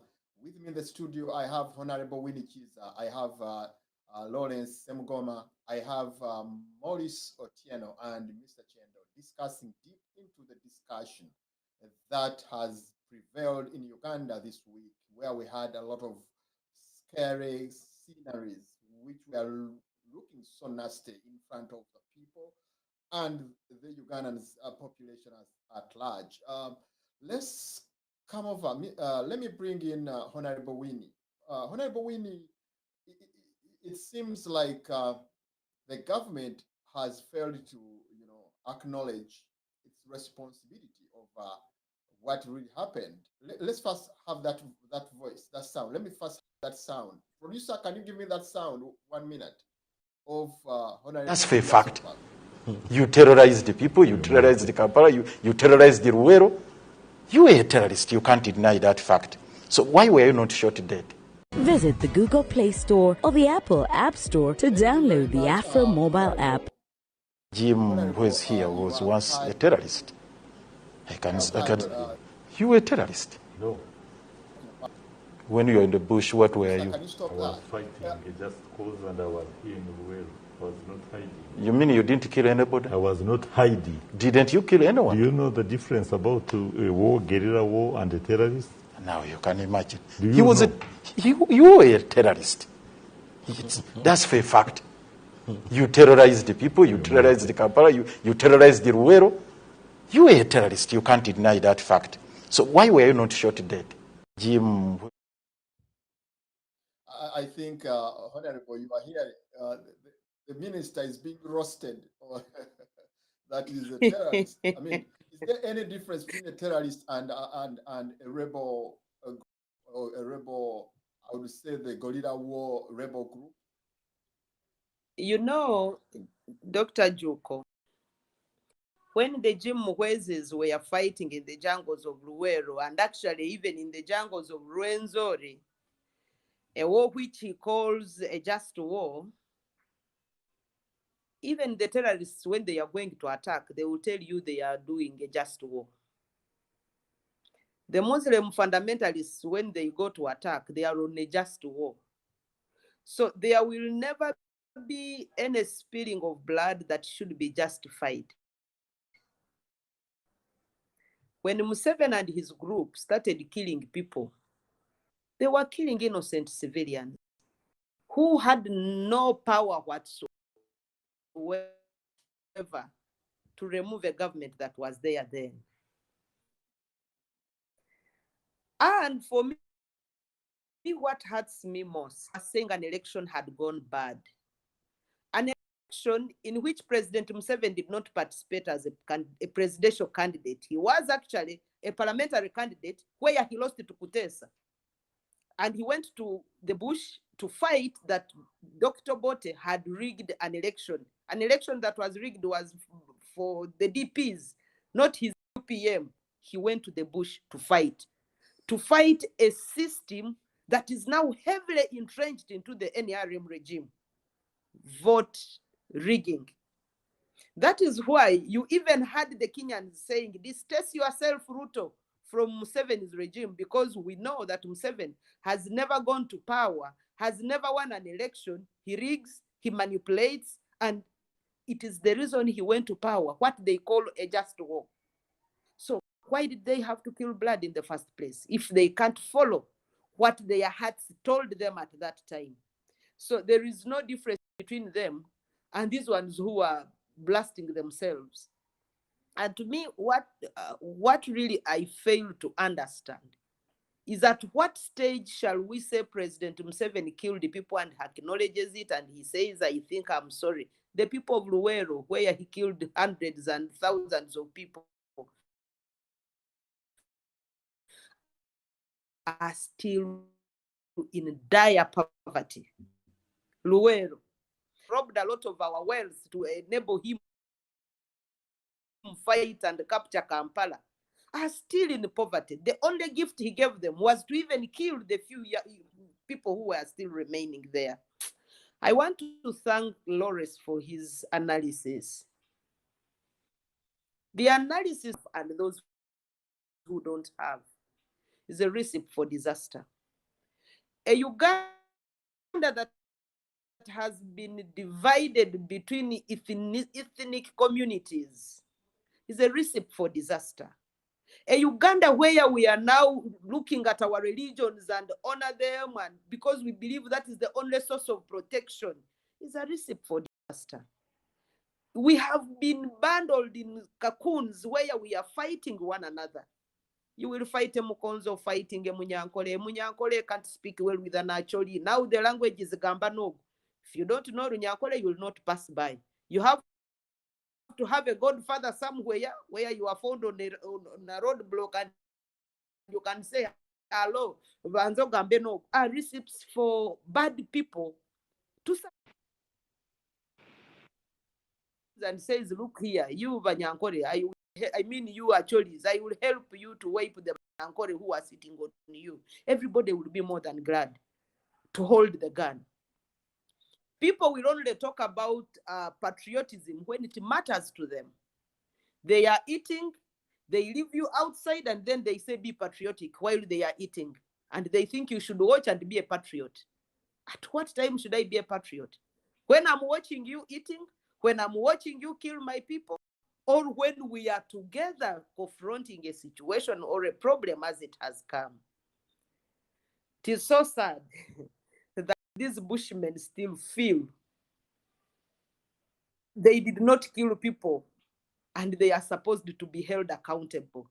Some level of accountability needs to be accorded to Ugandans for the killings of the many people who were killed in Luweero, the killings of the many people who were killed in Kampala, now at the current Garden City, where they killed a lot of people, and even the Freedom Square there, the many people that were killed by President Museveni, where you go for an election and the people who are competing with you have been allowed to compete by law. You are calling them saboteurs, you are calling them terrorists, you say I will crush them. You are still using a language of crush. You are looking at a serious problem that is affecting your community. People are dying by bombs and you are saying these pigs have killed people. Oh my God. Trivializing very serious matters is one of the other issues that is going to finish our country. It is the arrogance that I talked about. Someone has killed 7 people on spot and you are saying this pig. So does it solve the situation? Does it help in any way? All the Ugandans need is to say, Ugandans, we apologize that we are not able to protect you. We are going on the drawing board and ensure that this does not happen again. That is why, to me, I still believe that my government will not go off the hook for these killings. We saw the people dying in Masaka. And what the Minister of Constitutional Affairs said, that, you know, those people never voted for NRM, so they have no leaders who can defend them. When you speak like that and you are a minister, then we just know you, the government, meted the killings upon the people so that you come up to say, you know, because you don't have leaders who are into NRM, that's why your people are dying. And it doesn't surprise me that immediately President Museveni says, I'm going to compensate the victims of the bombings. But you're not going to bring back those who are dead. Even if you compensated, yes, it's a good gesture, but that's also patronage. You are not using your own money, for heaven's sake. So let him first bring the Ugandans together so that we can talk about a united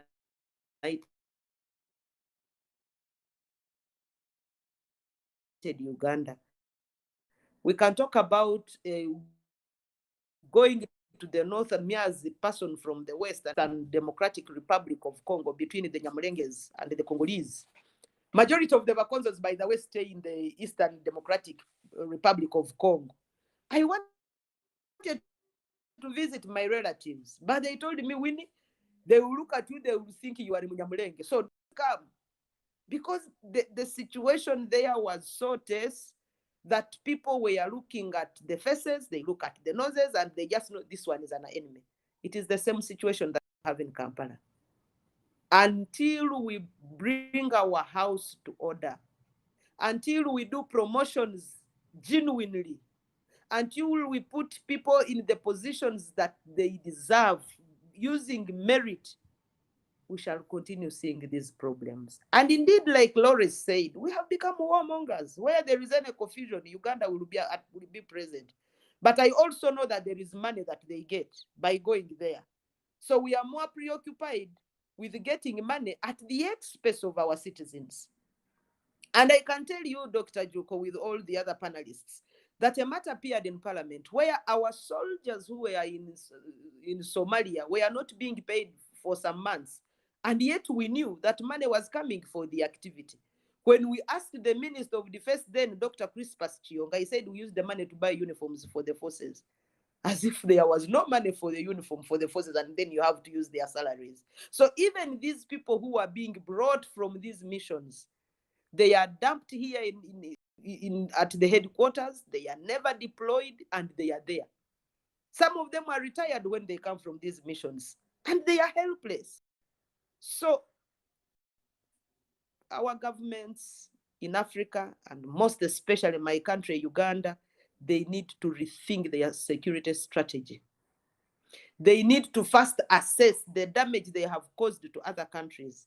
I can tell you, Ugandans, we are not a welcome guest in the Eastern Democratic Republic of Congo because they believe it's our forces that are killing people there. And they may not be telling lies because we have been seen there before. They have held us accountable for stealing gold and timber in Congo. Instead of defending people, we go there to loot. So even our high appetite to what does not belong to us is a recipe for disaster. We are a neighbor who is suspected for every wrongdoing by our neighbors. Combination of Lawrence and the submission of the other colleagues, that our security department needs to sit down and rethink the strategy they have to use. Everywhere we have gone, we have caused enemies. Well, we have made some few friends, but the enemies are more than the friends. And like Laura said, the enemies that we have are more rich than we are, to the extent that if they wanted to blow us in a single day, they would, because of their capacity to do it. I think we are only still lucky, I will say Uganda, we are lucky that our God is still alive and is still taking care of us. I now no longer want to believe that to have a security system that takes care of Ugandans. Ugandans are actually now in the hands of God. It is God who takes care of us, and once he gives up on us, we shall be finished. President Museveni can no longer pride himself of securing Ugandans. If women would be killed just in his courtyard in Entebbe, and he could not find anyone, schools are getting burnt every other day. Nobody has been arrested. Many people are being killed every other day. The Jambia holding Ugandans, I mean the Jambia holding people who killed people in a massacre. Nobody is arrested.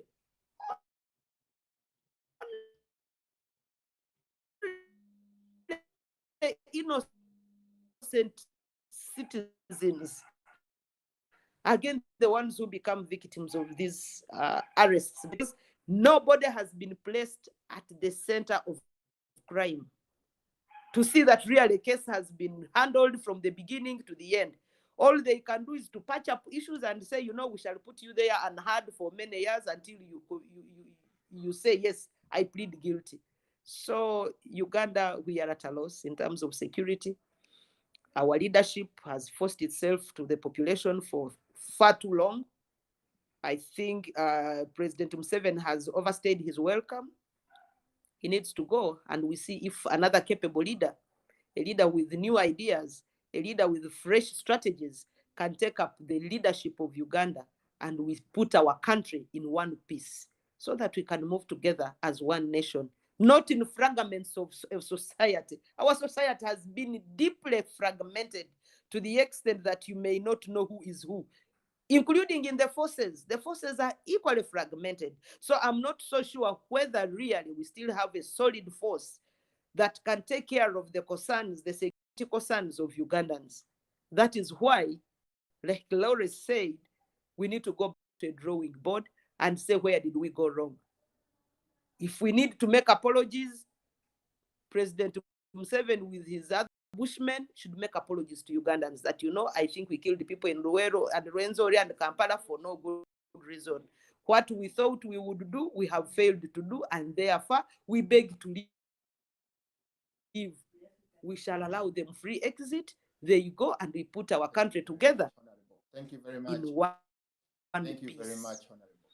I beg. Thank you very much, Honorable, for the submission. Because of time, I wanted to ask each one of you a question, and then a question will be answered within 2-3 minutes, strictly. Let me start with Mr. Chendo. Mr. Chendo, do you think we still have hope in the politicians? Because it seems like the politicians have not given us the roadmap. Do we still have hope in the politicians where they would say we are going to wait for the 2026, is it 2026 election? And we go there, they beat us the way they did in 2021. Do we still have hope in politics to take over the government, to make sure that government, we change government?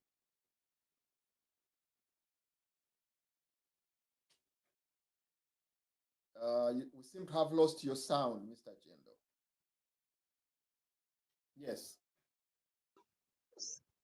I'm saying, Yes. I want to thank you. I hope you're hearing me. All right, now what I'm saying is that I don't want to blame the politicians per se, because politicians come from us.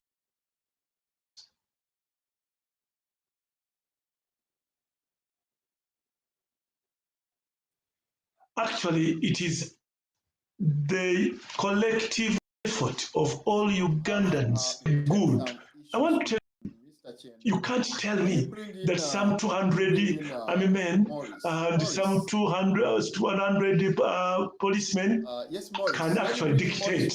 It is the responsibility of the rest of us as Ugandans When you who look at all this said, have I ask you the same question. I bring you the same question about the politicians, that we have trouble with the politicians, and they always wait for the issue of election, and yet elections seem not to be solving the problem. Do we still have trust in the politicians to solve African problems? I don't think it will be very wise to have any hope or trust within the politicians, because once these people, before they're elected, they're very good people. They will come to you, talk to you nicely, bring you goodies and everything. But once elected, they forget about everything. They're only selfish, egocentric individuals. I'm sorry to say so. It is upon the people, the citizenry, to take care of themselves. Look deeply on whoever person you want to elect, because what we can get from all these discussions we've had is that we have a terrorist as governments that we elect, that we put in place, because it is the same people, the security agencies, that kill people day in, day out. Even before the other terrorist groups comes in, these governments, the security agencies, they kill people day in, day out. What is it that is done about them? Nothing. Mothers cry every day, fathers cry every day. People, sisters, brothers lose their loved ones every day through government's hands. And for me, that's an act of terrorism within a country. So before we start even talking about other people coming in to terrorize people, like terrorize the country, we have to look within ourselves. We have to look upon the people that we like to put in place, the people who are concerned with our security. What is it that they're doing?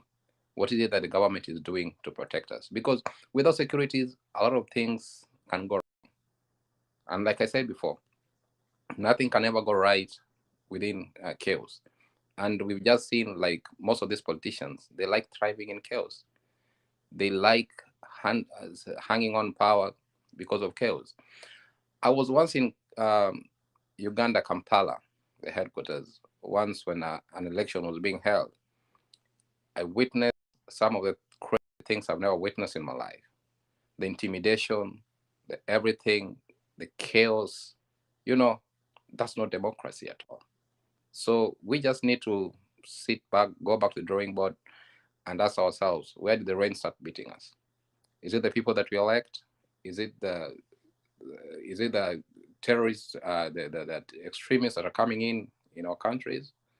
And find the common problem and try and solve it on our own. Because if we wait for these politicians to help us solve our problems, then we're not going to get anything right. So everything still stops with us. And that's my take, and that's what I can say about all this discussion. So we cannot have faith, we cannot have hope, we cannot trust these politicians. These people, before they're elected, they're very good people. But after, they're terrible and horrible. Thank you very much, Maurice. Thank you very much. Lawrence, when the government is being attacked, it's terrorism. When they are killing people, taking them out in names of yes, they say that is being patriot. What's your take?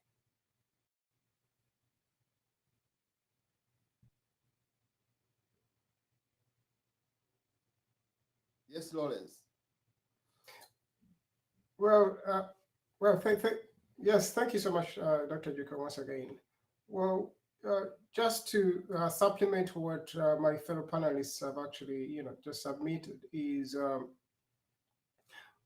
as you can see, I mean, it's hard to distinguish now, yes, between patriotism and terrorism today, because it just seems like it's in the same bucket, and we can't really, separate the two issues today.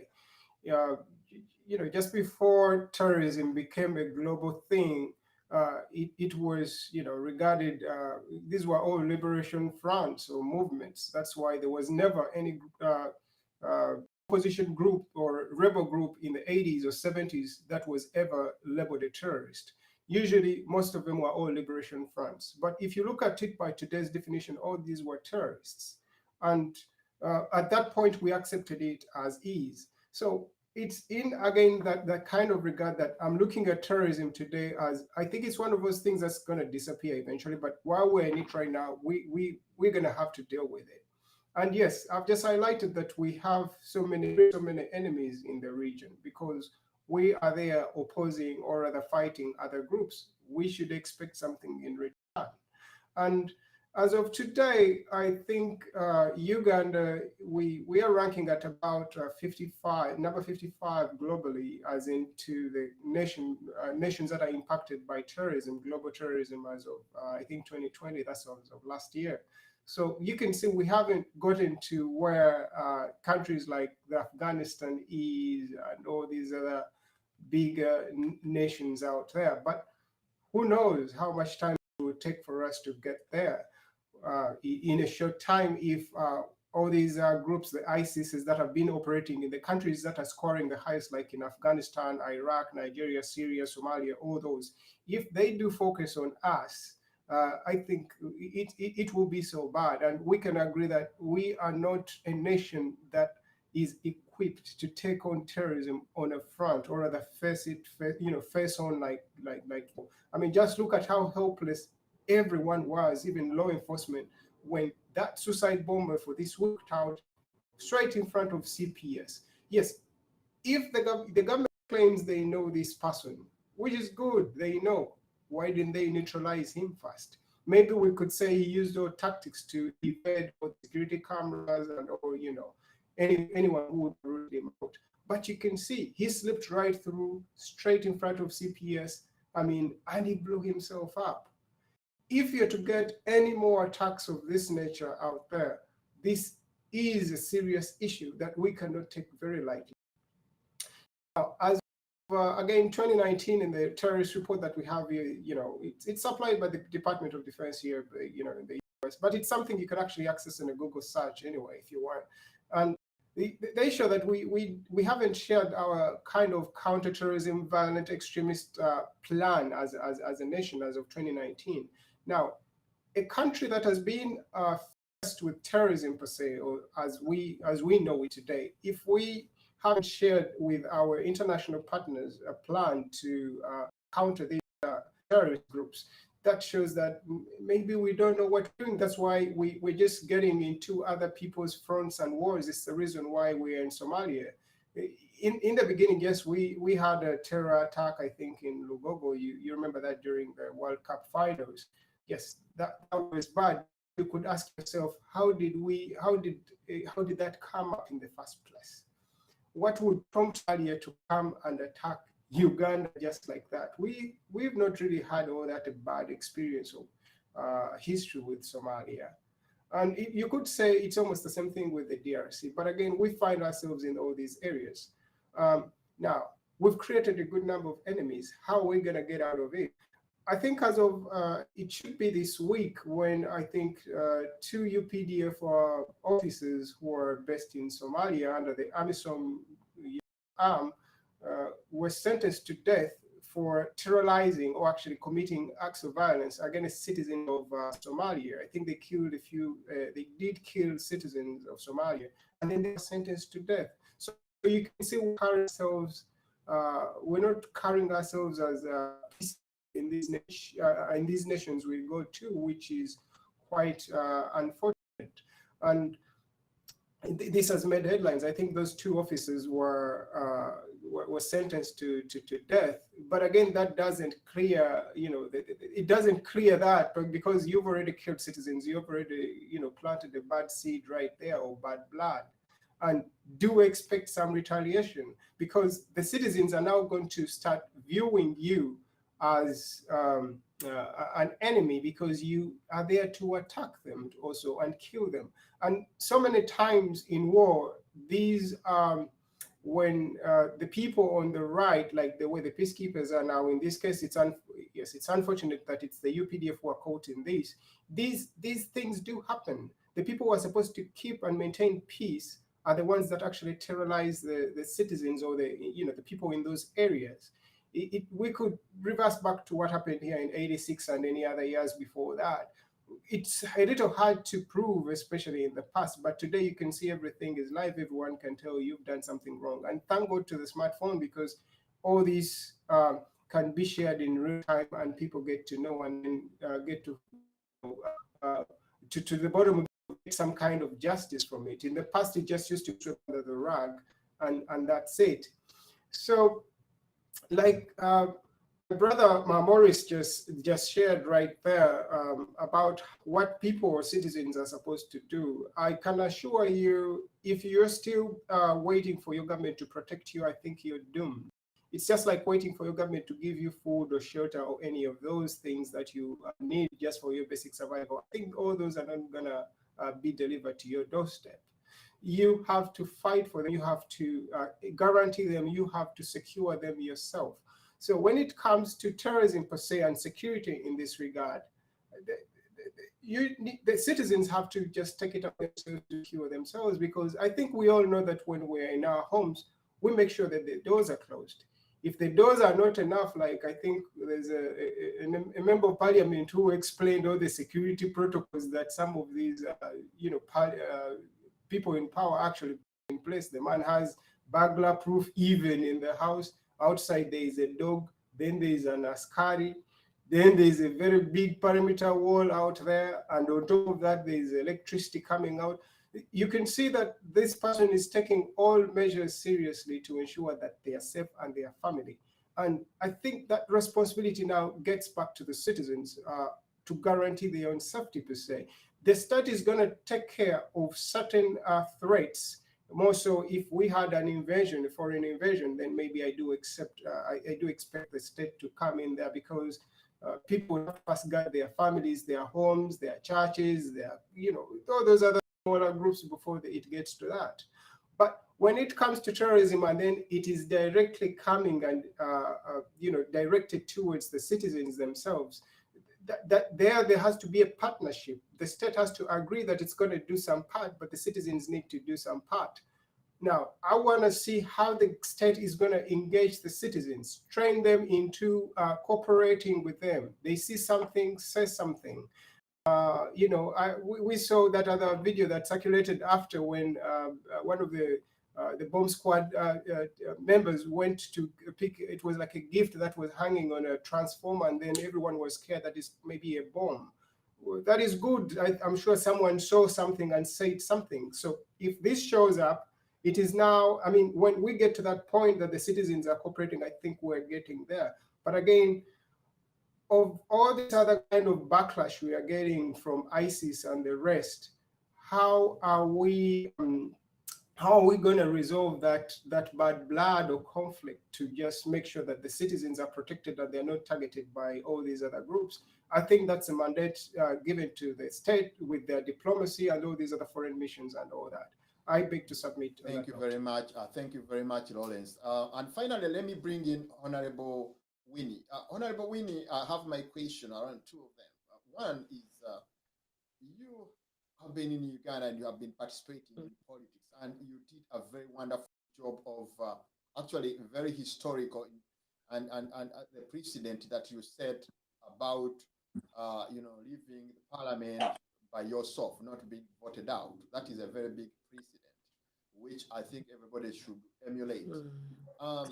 My concern is basically on, it seems like the politicians of Uganda have not learned, they have learned nothing in a way that every 5 years they go for election, and they experience the same thing. Dr. Kizza Besigye went to the polls in those four times. It's very clear that he won the votes, he won the elections, but he was not given power. He did not get power. Then in 2021, we had Honorable Kyagulanyi coming in, and then he was voted in, and he never got power. What do you think, Honorable, that people tend to think that they should go back to the election regardless of not getting what they are supposed to get?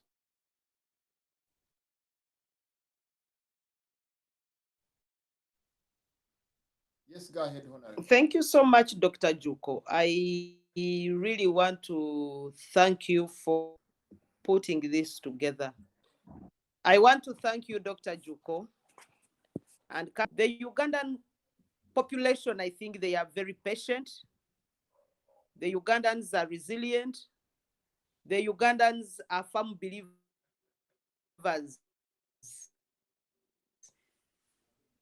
in the good section. They keep hoping for the best. And because of the many wars that we have gone through as a country, and these are reflected by our constitution, the preamble of our constitution says, looking at our past, bearing in mind our past, the turbulent situations that we have gone through, Uganda thought this constitution was bringing them, or was ushering them into a new era. An era that was going to respect the rule of law, an era that was going to really give democracy a chance to thrive, because since independence, we have never seen a peaceful transfer of power from one leader to another. And I think this is the reason Ugandans keep hoping that someday it will happen. They keep hoping someday it will happen. And indeed, like you have said, since 2021 up to 2016, Dr. Besigye was winning the elections. He would go to court, and the courts of law would say, yes, we do believe that you have a case. We do accept and agree with you that there were issues with the Electoral Commission. And then the conclusion would be that we don't think they are substantial enough to cause otherwise. And this is where our problem is. However, we could also understand the judiciary. The judiciary was in a dilemma. The dilemma they were in, they are appointed by the president, though they go through the Judicial Service Commission, but it's the appointing authority now who is at play. The problem we have is that the framers of our constitution gave too much power and authority. As office is appointed by the president. The Electoral Commission, which supervises and is supposed to carry out the election process, is appointed by the president. The judges that you are supposed to go to in case you are not satisfied with the outcome of the election are appointed by the president. So you find that you are in the field with a, if I may use the example of a football pitch, you are in a ground with a team whose coach is again the one who appointed the linesman, the one who appointed the referee, and is actually the one almost kind of paying the referee and the linesman. Do you expect any fair officiation in such a game? This is the problem that we are in. But Ugandans still feel that they can change leadership using their vote. And when you see such instances of bombings happening, these are triggers of a society that is losing hope. These are signs of a society that is singing, I think, is saying enough is enough.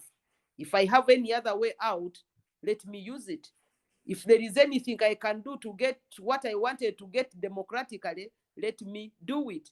You know, some of us who are parents, at times when you become over serious with your children, you may end up getting spoiled children.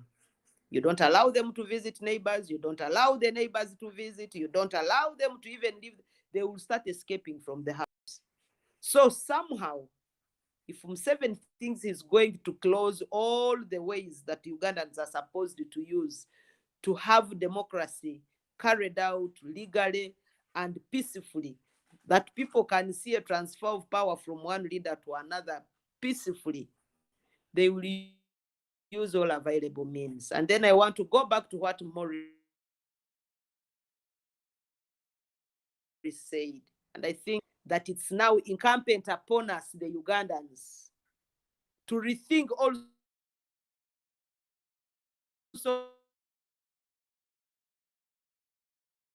our means of changing leadership. And we do what we think suits us best. We need to sit and see how to mobilize our societies, those of us who can, to a playground with the same player who has not changed linesmen, who has not, the constitution still gives him latitude to appoint the judges who are going to sit in his own case, to appoint the electoral commission that is going to participate in having him elected. He sits with the men and they agree on how to allocate. This is to be an electoral commission, but an allocation commission. To us, that is what we now believe. Because like in the recently concluded elections, really we do believe Bobby Wine won the vote. But the allocation commission decided to allocate what they allocated to him, just like they have been doing to Dr. Kizza Besigye. So it is now our duty as citizens to mobilize ourselves and say enough is enough. But that will not go without causing unnecessary problems to the community, unnecessary problems to our economy. And it takes us back to a situation that Ugandans have always wanted to avoid. That is why they have persisted. And so for me, when you talked about me in the office of the leader of opposition, my desire before I left the office was to have a thorough constitutional review. And I left with a demand of a constitutional review commission. I thought that if the constitution is fully reviewed and possibly we do a thorough surgery on it, we would take some of the powers away from the presidency to the extent that the electoral commission is not appointed by the president. The judges are not appointed by the president, for them to have some breathing space. But the fact that they are still appointed by the same man who is still ready to run for office, and he has just appointed these people at a time when we are going into the election, all they have to do is to pay back. How do you pay back someone who has given you a job that is going to keep your family? It's also to say thank you and you put him back into office. So my issue was to say, let's have a judicial review of this, a judicial and a committee that is going to review the Constitution Review Commission that was supposed to review the Constitution of the Republic of Uganda, see how they give now more power to the people as stated by Article 1 of the Constitution, which says power belongs to the people. But we see that actually much of the power is into the presidency. That's why he uses it the way he wants to do.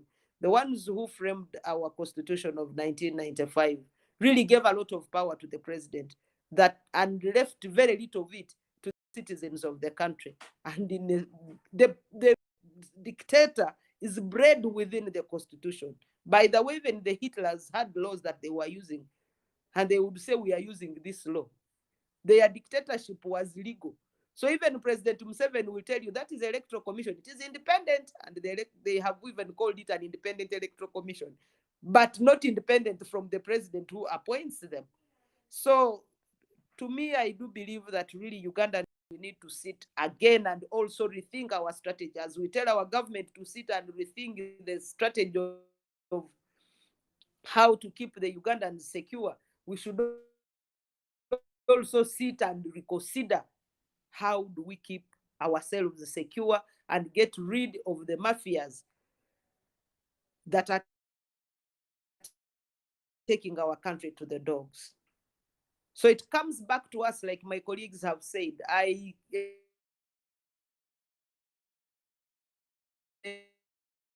entirely concur with of the destiny of our country by bringing on board serious leaders that can be held accountable and know that they are accountable to us. You know, President Museveni surprised us. He said, I'm not answerable to anybody and I'm not anybody's worker.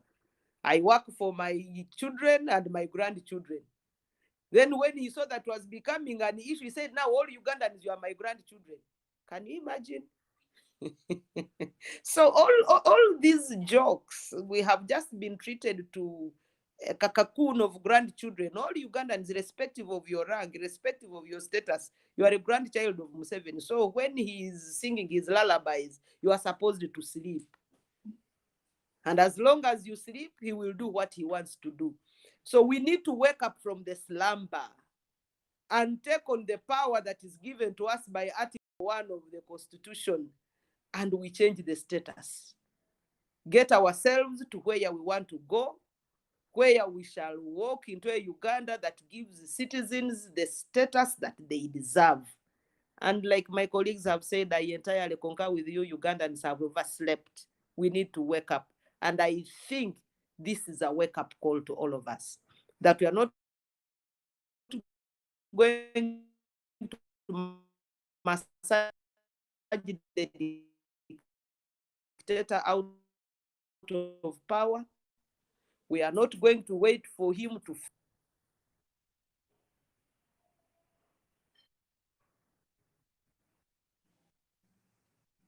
In your mute.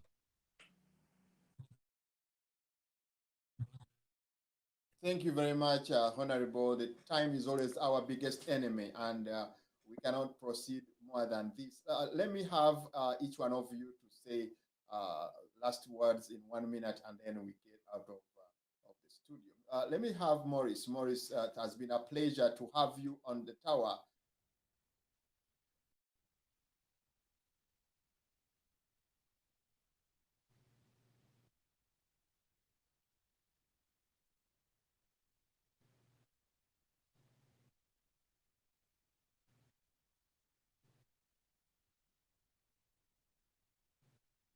I can't hear Maurice. Thank you so much, Dr. Juko, for this invitation. I'm happy we've had a great discussion. I'll be pleased to join another panel again. Feel free to invite me. I'll be available. That's if I'm free.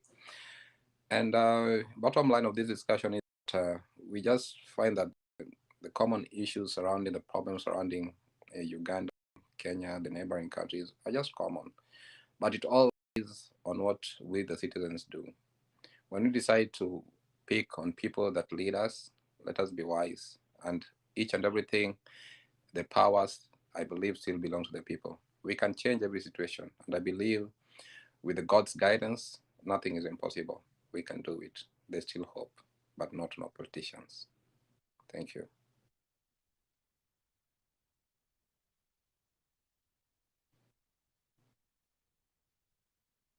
You with us, and we hope to have you once again on the tower. Let me have Lawrence. Lawrence, I want you to have your last words.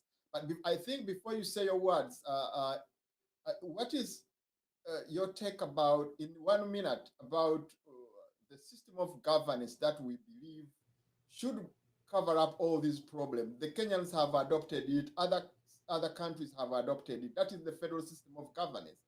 Don't you think governance by federal system can help Uganda to, just within 1 minute, Lawrence? Yes, thank you so much, Dr. Juko, once again. I indeed concur with you that I think some of the problems we are facing in a unitary kind of system today will be eliminated almost instantly with a federal, system in place. But it's just that in Africa, not just in Uganda, the will to move towards that direction is very low or not.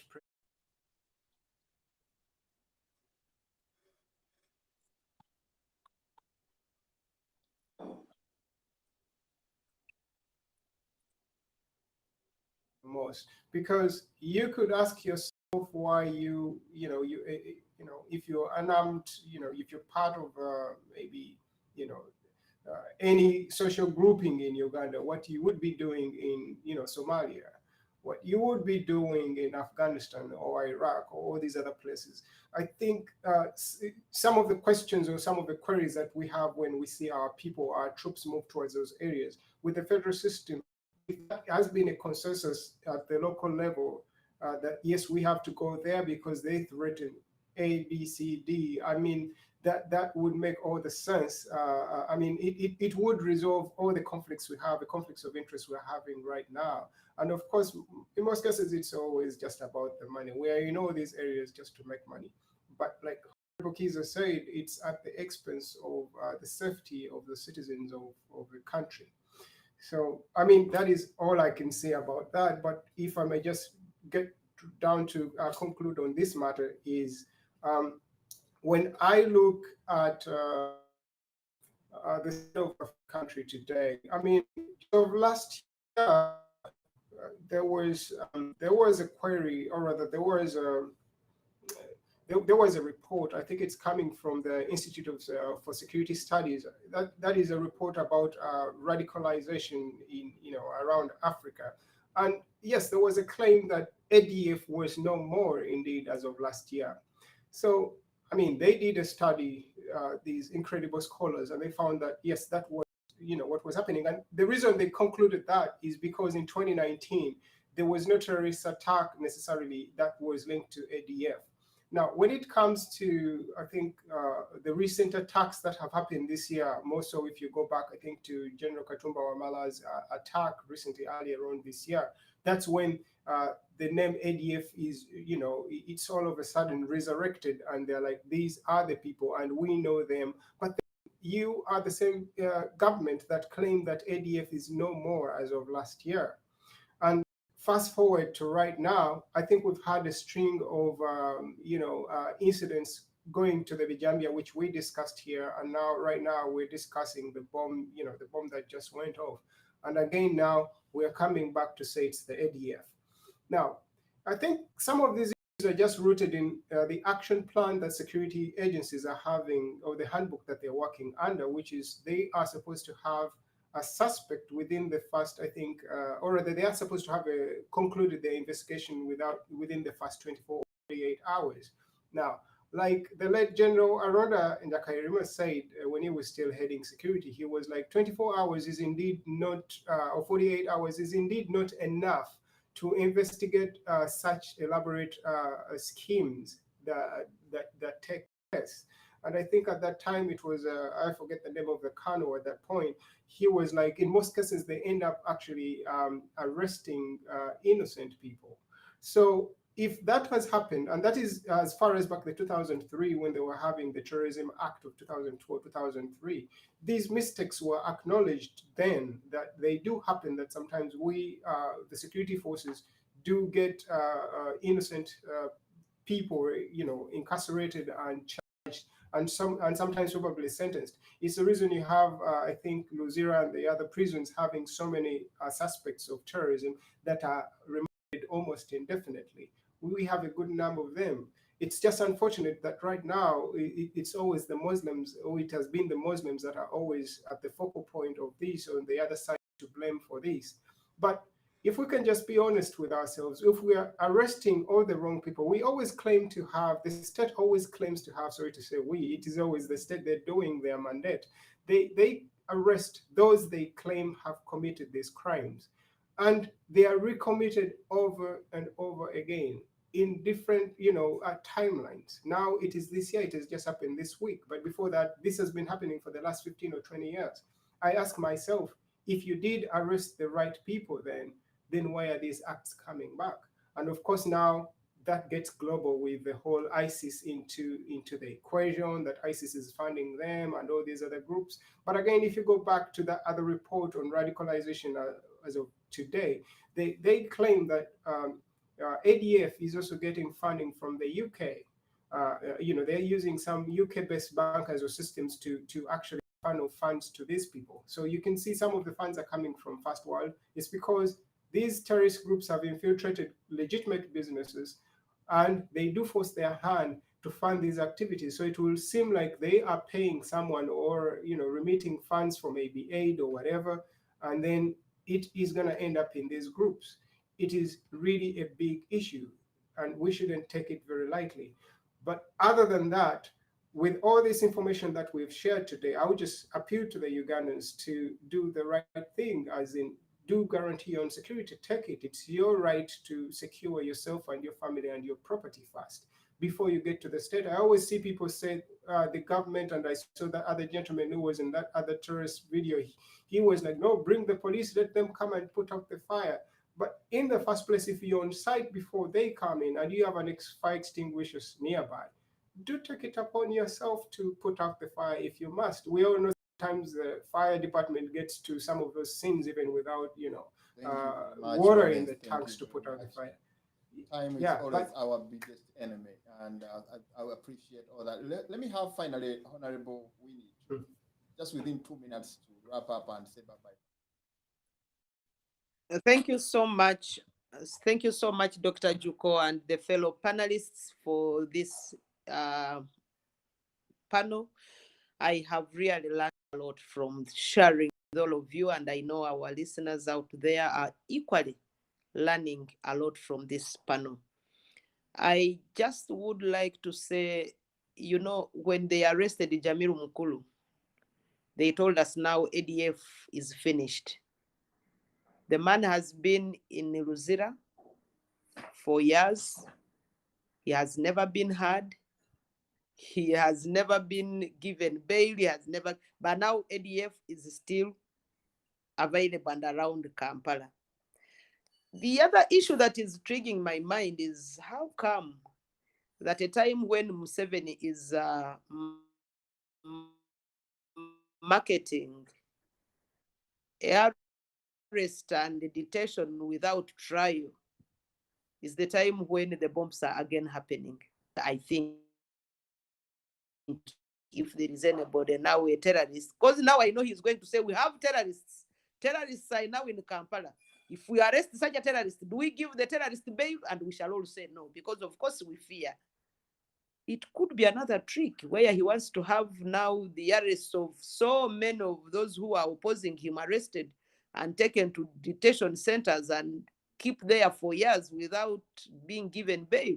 Because what he's marketing currently is that the 48-hour rule should be scrapped and that they should give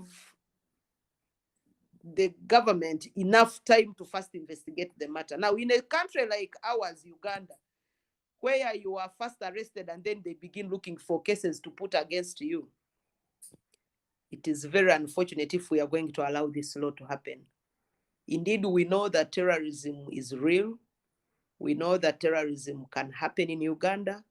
We know that, yes, ADF was there, but our government told us they had cleared ADF and we are giving them thumbs up for clearing ADF. But if they think they have again failed on this, let them go back to the vigilantes they used to clear the ADF. Because for me, at least, I believe I was at the center of the areas that were attacked by ADF, the areas of Rwenzori, when ADF was operating from the regions of Eastern Congo. We had vigilantes. From the vigilantes, they graduated to the crime preventers. All these have been doing work in our communities to secure the citizens. Though some of them turned out to be thieves and now started robbing the citizens with the guns that government had given them. Indeed, it is our duty to secure ourselves first, and then we go to secure the country. But the country also, the leadership of the nation has rights, ensure that they are protected, ensure that such calamities do not happen. And therefore, the money that we spend, because, the budget of defense is more than any other budget in our country, and most especially with the classified expenditure. So we expect that at least some reasonable duty of care is given to the citizens. Some reasonable duty of security concerns for the Ugandans are taken care of. So indeed, it still remains our duty to look for the right leaders and put them in the right places. Until we do that, we shall still keep crying and lamenting. I've told Ugandans that we should stop reading from the book of Lamentations and we take action. Until we do that, we shall keep lamenting and lamenting and lamenting, and it may never help us. But I also want to throw a caution to all those who feel they will terrorize Ugandans, whether they are terrorists or they are from within the security forces. Kindly, the citizens are as helpless as you may imagine. The more you keep attacking, the more you give power to these hooligans. Because now they turn around and say we are the only ones who can defend you. You go equally helpless. And I can tell you, President Museveni has been saying that some of the police are Kaukun. They are mafias. Maybe that's why the bombs blasted at police, to show them that they are useless. You will hear what you will tell them. You are just useless. The bombs blasted at your neighborhood, at your address. What were you doing? I've been telling you, you are helpless. Thank you, Honorable, So, very much. thank you for bringing us here and enabling us to speak our mind. We have been burning, and I have gotten an opportunity to speak my mind. I think I'm now at peace. I will continue being peaceful and asking my Ugandans to hold up the mantle and see how to deliver themselves. Thank you so much, Dr. Juko, Lawrence, Morris, Ahmed. It's been a pleasure being on the same panel with you, colleagues. God bless you. Thank you. Thank you very much. Thank you very much, everyone. Lawrence, Honorable Winnie, and Morris and Ahmed. It has been a pleasure having you on the tower tonight, and I think a lot of deliberations have been made, which I think people have to pick a leaf. And we cannot go beyond this. Thank you very much, our viewers on all platforms. We wish to have discussion continue, but we are limited by time. We appreciate all your time, and thank you, our producer, Dr. Samson, for the work that we are doing. We hope everything goes in the best way. Thank you. God bless you. A very good week and possibly a weekend. And basically, to our people in Uganda, we love you so much, and we always try to do the best to make sure that you are liberated. Thank you very much. God bless you. God bless Uganda.